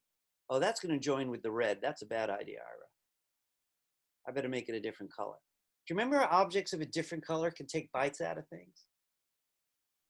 So I'm going to take this make it a color, put it here. I'll do this twice, guys.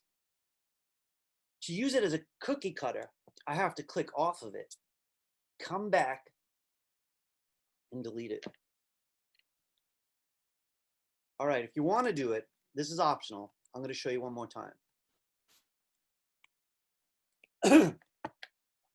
Make something to punch a hole with. Circle's good. It's best if it's none of the colors you already used. So you might want to get the oval tool, pick a different color. Well, not too big, not too small. Then get the black arrow to move it into the middle.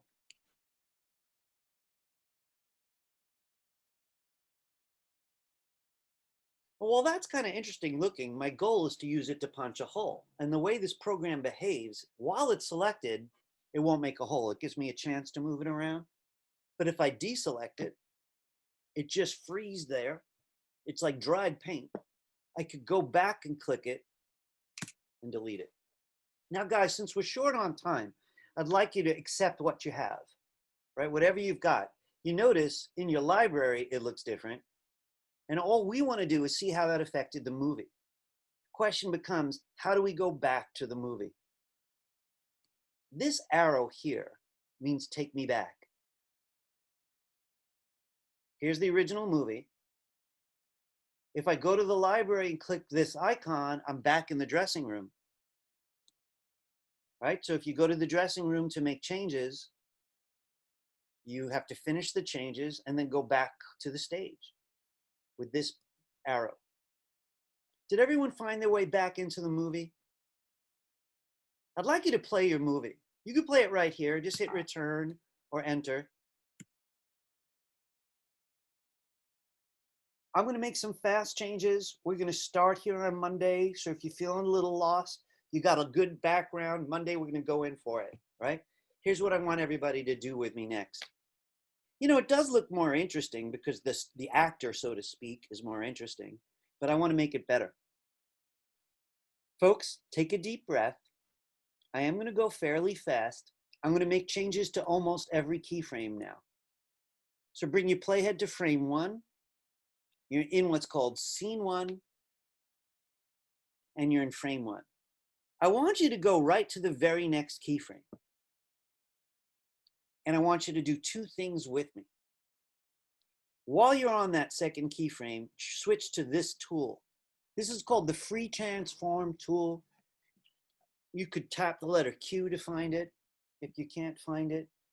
If it's not there at all, please shout out, let me know, because we're going to use it a lot. This tool will let you scale something big, and it will also let you rotate. So I want you to take this object and make it big. Real big. If you'd like to rotate it, go just outside that handle, same tool, and simply rotate it. Don't go spinning in circles though. Just rotate it maybe a quarter of the way, 90 degrees. So that's the second keyframe you notice. So if you rewind the movie, you won't believe how big that change was. Rewind it and play it, because it rotates one way and then it rotates back. Only the second keyframe was rotated. You took that one object and said, not you, you go here. The first one was upright, the third one was upright. So it turned to get there, and then it turned to get back. Is this tool treating you okay? Folks, this is going to be a big leap of faith, right? So note takers, you know, you use your best judgment. I promise to review these things. We're talking about properties now. Properties make any animation look better. Size, rotation, tint, transparency, and brightness. I want to do a few, right? And I'll give you a list on the next handout. Let's go to the timeline and go to the third keyframe. Now this guy's had no action. I want to do something with it, right? All right, can everyone get the black arrow? I want you to go to your properties palette too. Folks, if I click here on the timeline, this is the way the properties palette looks. But if I go here and then click the artwork, the properties palette changes because I want this. So basically, I'm asking you to find the third keyframe, but you do have to click your artwork only once. This is a great feature. I want you to go to Tint. That only works on a keyframe. So you have to go to a keyframe, click the artwork once, then under color effects, choose tint. All right. You click the color from here and the amount of the color from here. So I'm going to click here and say, be blue, but not that blue. Blue-ish. I'd like you to rewind the animation and play it. So this simple animation gets better and better by playing with properties, and I gotta be blunt, this is my trick. You know, because like if I'm gonna get paid a certain amount of money that doesn't include me drawing all day, I'm not gonna draw all day. You know, this is the budget, what can I do that's cool in that budget? You know, knowing the properties has really helped me a lot. Let's try another property together. So the first keyframe, we left it alone. The second one is big and rotated. The third one's a different tint. Let's go to the fourth one here and make it disappear. Now in this particular program, that's called alpha. But the steps are the same. Choose a keyframe, then click the artwork once. Because I don't see alpha here. So I'm on the fourth keyframe. 1, 2, 3, 4. I click the artwork once. Here's color effects again. Same steps, but I'm not choosing tint. I'm choosing alpha. Alpha can go all the way up to 100 alpha, halfway, all the way down to 0. I'd like you to take it down as far as you want to go. Whenever you're ready, rewind it and play it. Let me get this out of the way.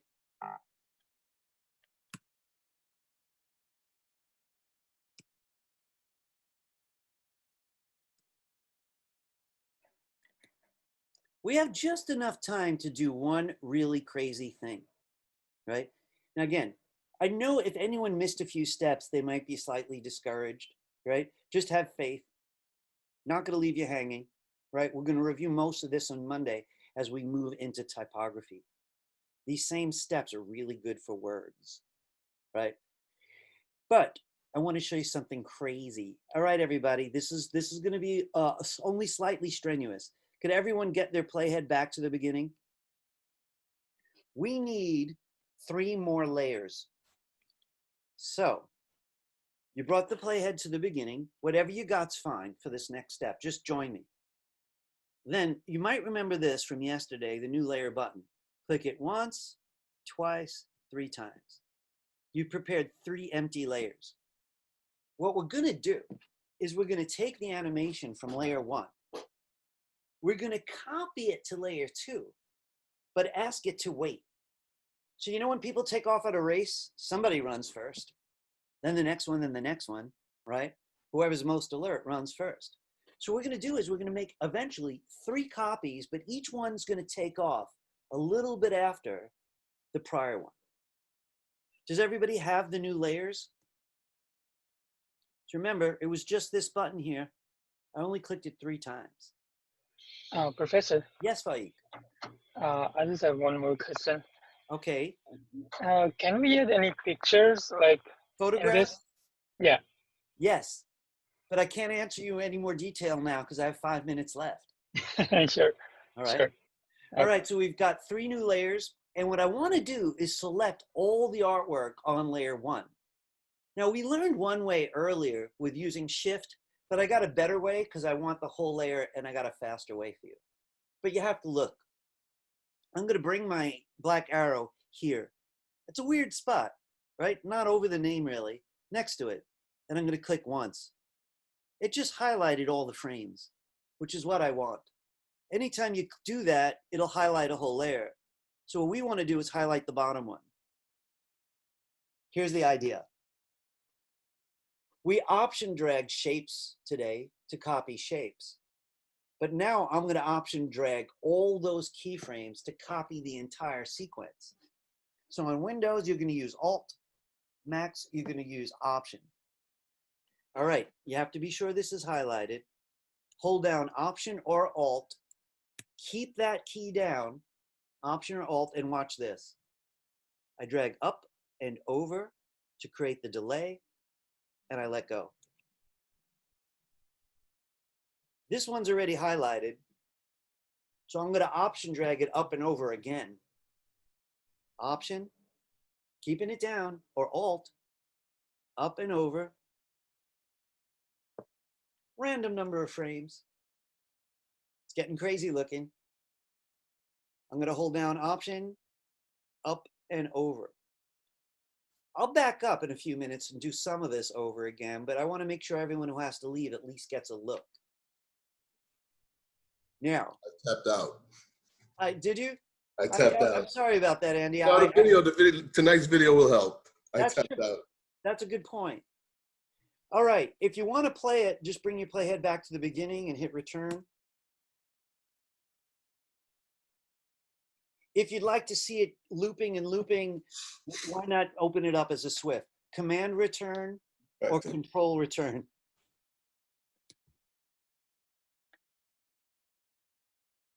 I want to talk to you a little bit just generally in the few minutes I have left. You know, one of my interests as a commercial artist is to satisfy my client, of course, also to satisfy myself a little bit, but also, you know, to come up with reasonable solutions. You know, someone's got a goal and they, you know, this guy I was reading the other day, he draws beautiful books, but they take him about 4 years each. He was actually doing the math of how many more books he could do in his lifetime. And he's like, forget it, my techniques don't work. I like my books, but I need a faster technique. So I'm very motivated by this. This is motion graphics. This is not character animation.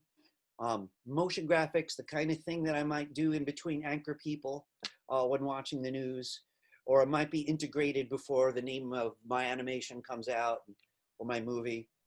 It's just eye candy really at this stage, right? But a few things that made it work is this. One, they're all properties that I'm about to talk about. Scale. Scale. Because I got that one huge object, right? I'm interested in the way the partners catch up as they get big and they get small. Scale. Tint. Because as they head to the bottom right, they're all turning bluish, but one at a time, right? So I'm taking advantage of that property, scale and tint. They all disappear over here. That was called alpha in this program.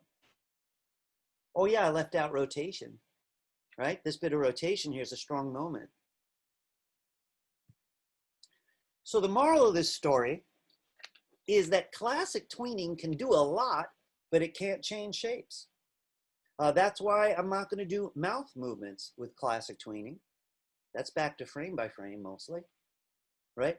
But anything that could just move and be clouds, the sun, you know, again, a car, but it would take a little more work because of the wheels.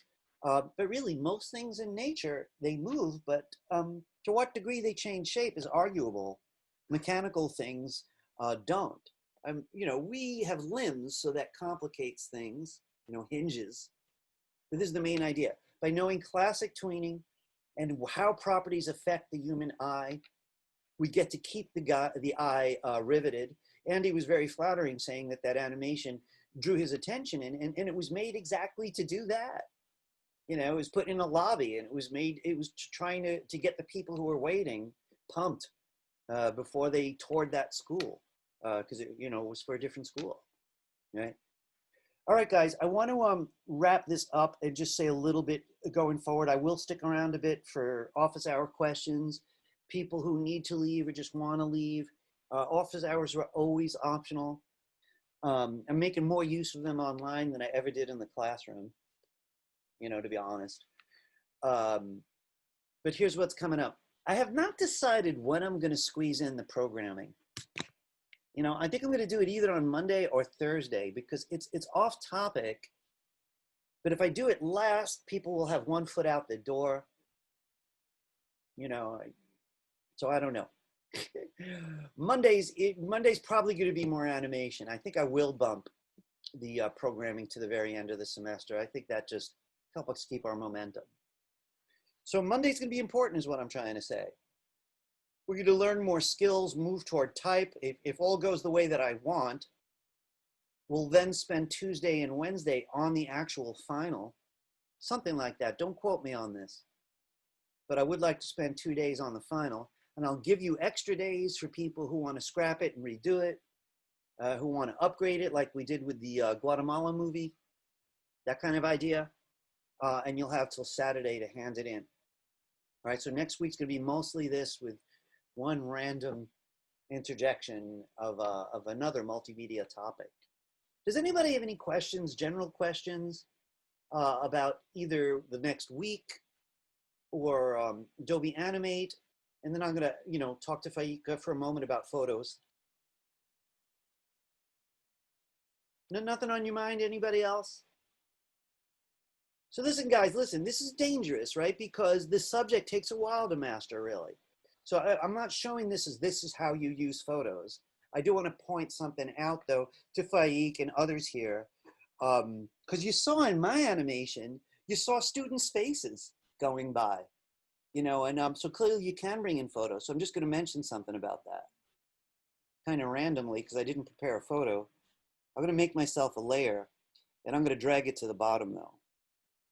And so here's frame 1. I'm going to import something. So this looks a lot like Premiere now, right? I'm doing file menu import, but I'm going to import to the library, which we've been using a lot today. And I really don't have any photos in mind. Let me just see what I've got around here. Oh, wait, this is one of ours, I'm pretty sure. This drummer, not HTML though. All right, this is a nice one. Now, if you look in my library, there's a photo. So I just made a layer. It's a photo of artwork, okay? So, but whatever. It's a cave wall. So there's my photo.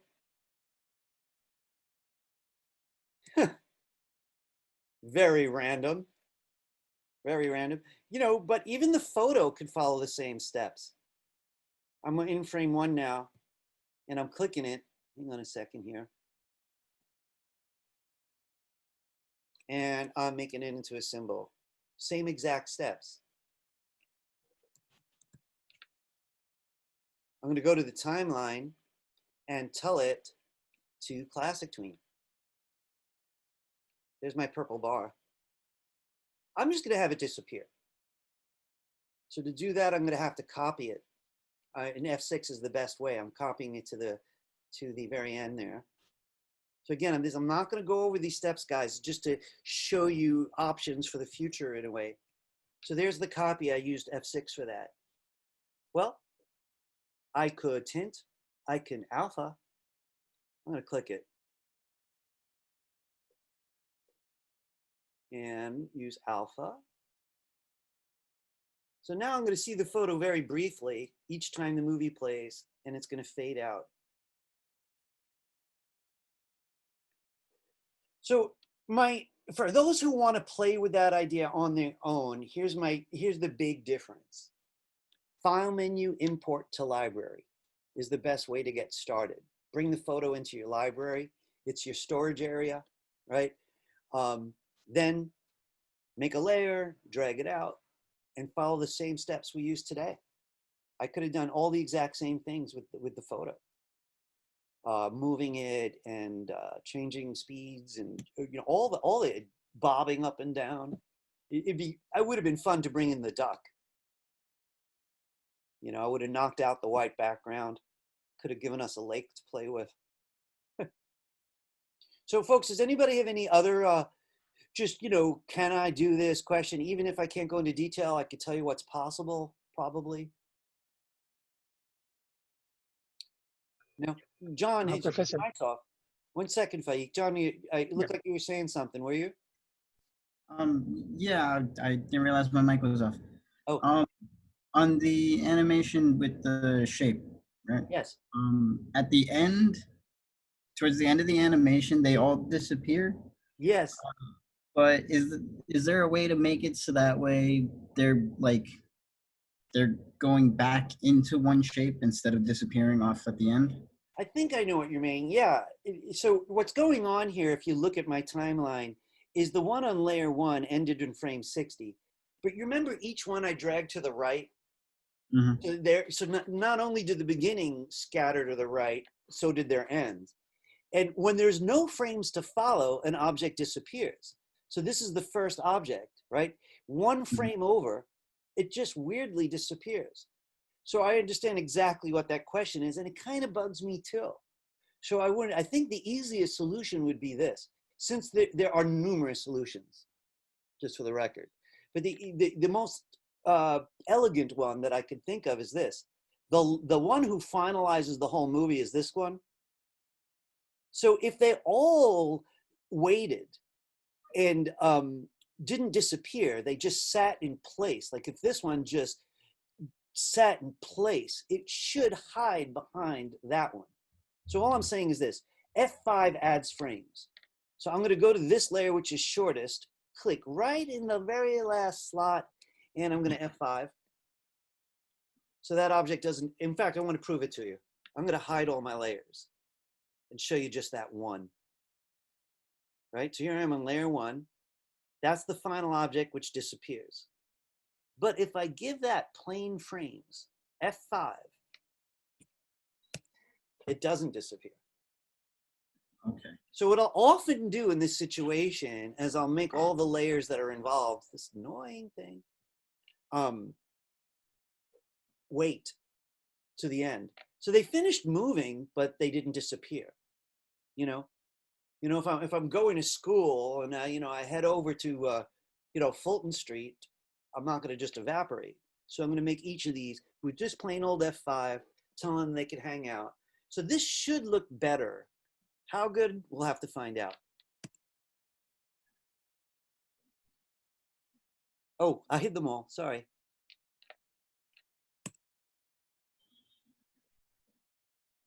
Ooh, that's pretty good. So here it is on a loop. It's still like they all hide behind the parent and then take off. Okay. Very good question. Those were all good questions, and in a weird way, once you get started with this, a bunch of questions just start materializing. Obviously, it means you're thinking in the right order. You got something down. I mean, if you're a baker and you learn how to bake a cake, your next question is going to be, how do I make the frosting? It's natural. How do I use photos was a natural question. How do I make sure objects don't disappear randomly? Was a natural question. Another natural question is, how do I bring in sound? And all of those things. I just want to say, obviously, you're talking, about a year's worth. We're talking about a year's worth of information. I'm pretty thrilled with the way this class gets people started. I get to see how well it goes by whoever shows up in Intro to 2D. Because the first couple of weeks are similar. They're pretty much what we just did. To review, and people with experience go deeper. People brand new have a chance to catch up, and then we move into more and more complex things. I gave you a peek at this car movie I've been making, with the coughing guy driving the car. That was a lot of fun for me because really my history's all been stuff like this, except with words coming out, stuff to sell stuff for people on websites. There really hasn't been storytelling, but I am a storyteller. So I've been kind of dying to expand that skill set. So I've been spending the last couple of years, I guess, working with people talking and walking and turning their heads around. I'm going to give you a peek at something, and especially people heading into 2D animation, These are the kinds of, I'm just going to give you a peek at a couple of ideas of the kind of things that we cover. I'm trying to learn a little bit about voiceover. And We got a here peek is at my some of test these file. yesterday. The thing about this guy was, it's hard enough to learn how to make someone blink. But people look bizarre when they talk and they don't blink. So one has to learn that. Also, the eyes don't stay still very long. My guys are always nervous looking. They kind of like move around, shifty-eyed types. And that's before we got involved with drawing all those mouths. There are only 12 mouths, the way that I teach it. But you know, it's a mouthful. I want to show you some other. So you saw some bird files earlier today. This, you saw my car sequence. I think, you know, there's some other simple ones that I think are really worth having a look at. These are a ball bouncing, but also teaching some Disney stuff. You see how the ball squashes every time it lands, right? Right, that's very Disney. It's called squash and stretch. You know, it's a Disney theory that I teach in the 2D, that all the teachers teach, right? So there's all these different exercises. We unfortunately don't get to do a lot of storytelling. Here's a favorite.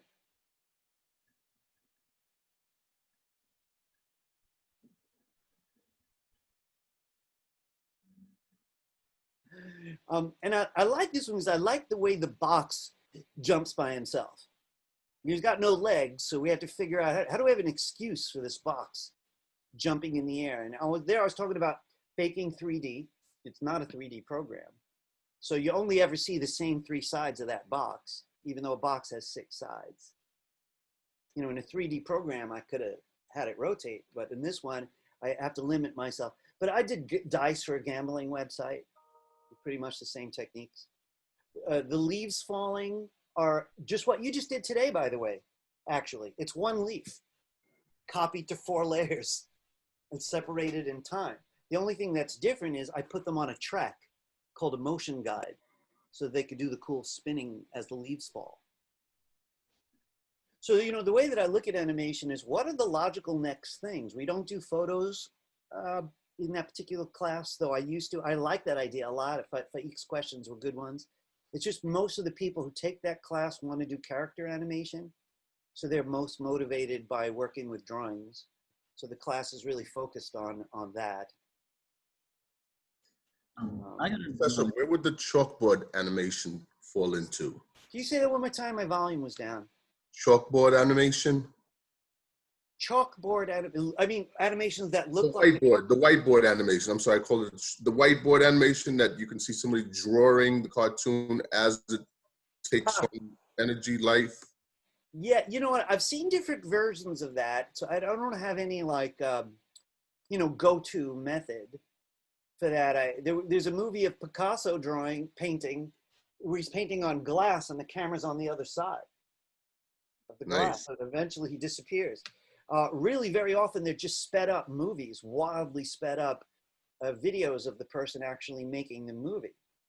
I'm not sure if I'm understanding you or if you mean that kind of thing or not. But if you mean like, Thinking if this were the app that one would use for chalkboard, for the whiteboard animation. yeah, I guess I'm not crystal clear on what whiteboard animation is. I think that are you talking about like when you just see someone's drawing appear digitally? I think they're like recording their screen Oh, I know what you mean. Like on the iPads and stuff. That would make sense. if I'm writing hello everybody and you just want to see the letters appear. Yeah. Yes. Oh yeah, that's you. That's all. I've done that. That's often done with what's called a mask or an animated mask.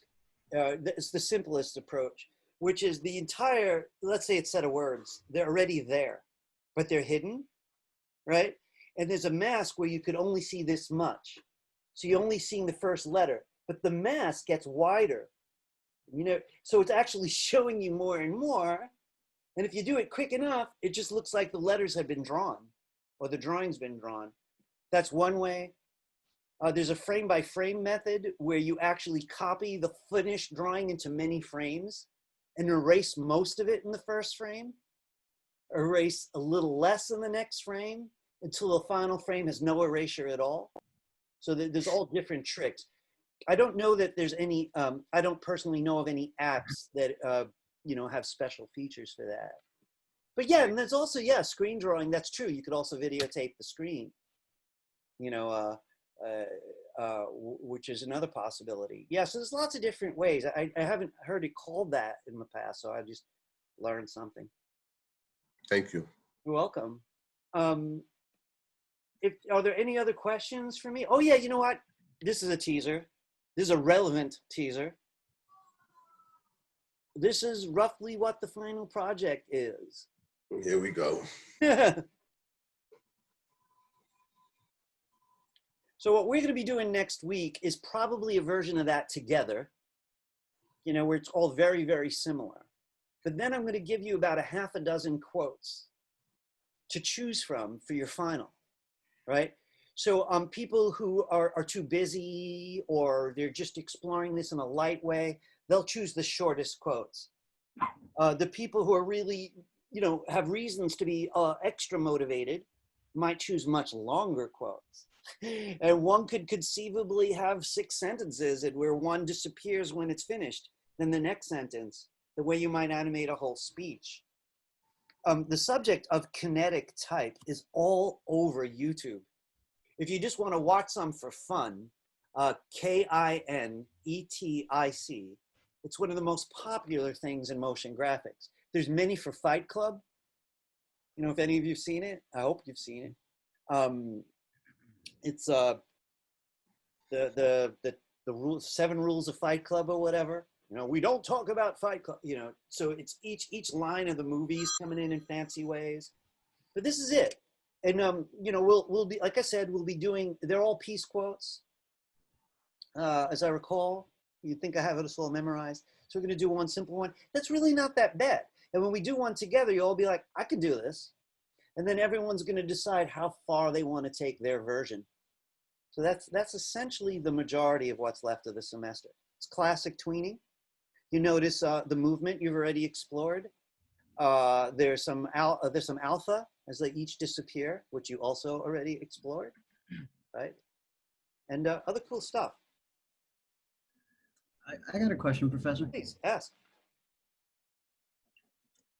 So when I'm trying to figure out how to describe it. So I have an animated desktop background. All right. But I know I'm 1,000% sure it was originally just a static image. So to add movement to an image like that, would you segment it in Photoshop and then take it into When you say an image, you mean it was a photograph? It was, yeah. You want me? I can show it to you if you want. Sure. Yeah, you want me? Let me turn off my screen sharing. Give me a second. I know. I'm really. You know what? I keep forgetting to find the option. Give me 1 second here. To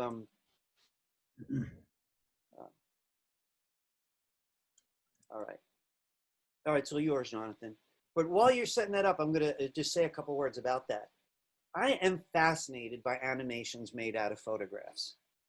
There's an old animator Terry Gilliam, I don't know if any of you heard of him because he's a very famous filmmaker. If Time Bandits, a popular fantasy movie, Moscow on the Hudson, very famous. But he was the most famous animator of a certain type in the 70s and 80s. He worked for Monty Python's Flying Circus, sort of like the English Saturday Night Live. And he worked mostly with photos and antique art. But John, you were right on target. Yes, it's all about Photoshop, where you actually have to cut that object into parts. So frankly, if I had a photo of Ira and I'm going to animate him doing this, right? I could get away with, let me just think about this. 1, 2, 3, 4, 5 layers. My head and neck and torso are not moving, so they'd share a layer. But this part's moving and this part, that's 2 more layers. this part and this part, 2 more layers. So just to do this, I need 5 layers. And a lot of .png files. You might remember when we did Photoshop, I focused mostly on JPEGs. But the thing that PNGs do really well is have transparency. So that means if you're going to take this arm out, you don't want any white around it, or you surely don't want what's back there, right? So I would cut it out, erase, get rid of whatever's around it, save it as a PNG, and bring all those parts into Adobe Animate.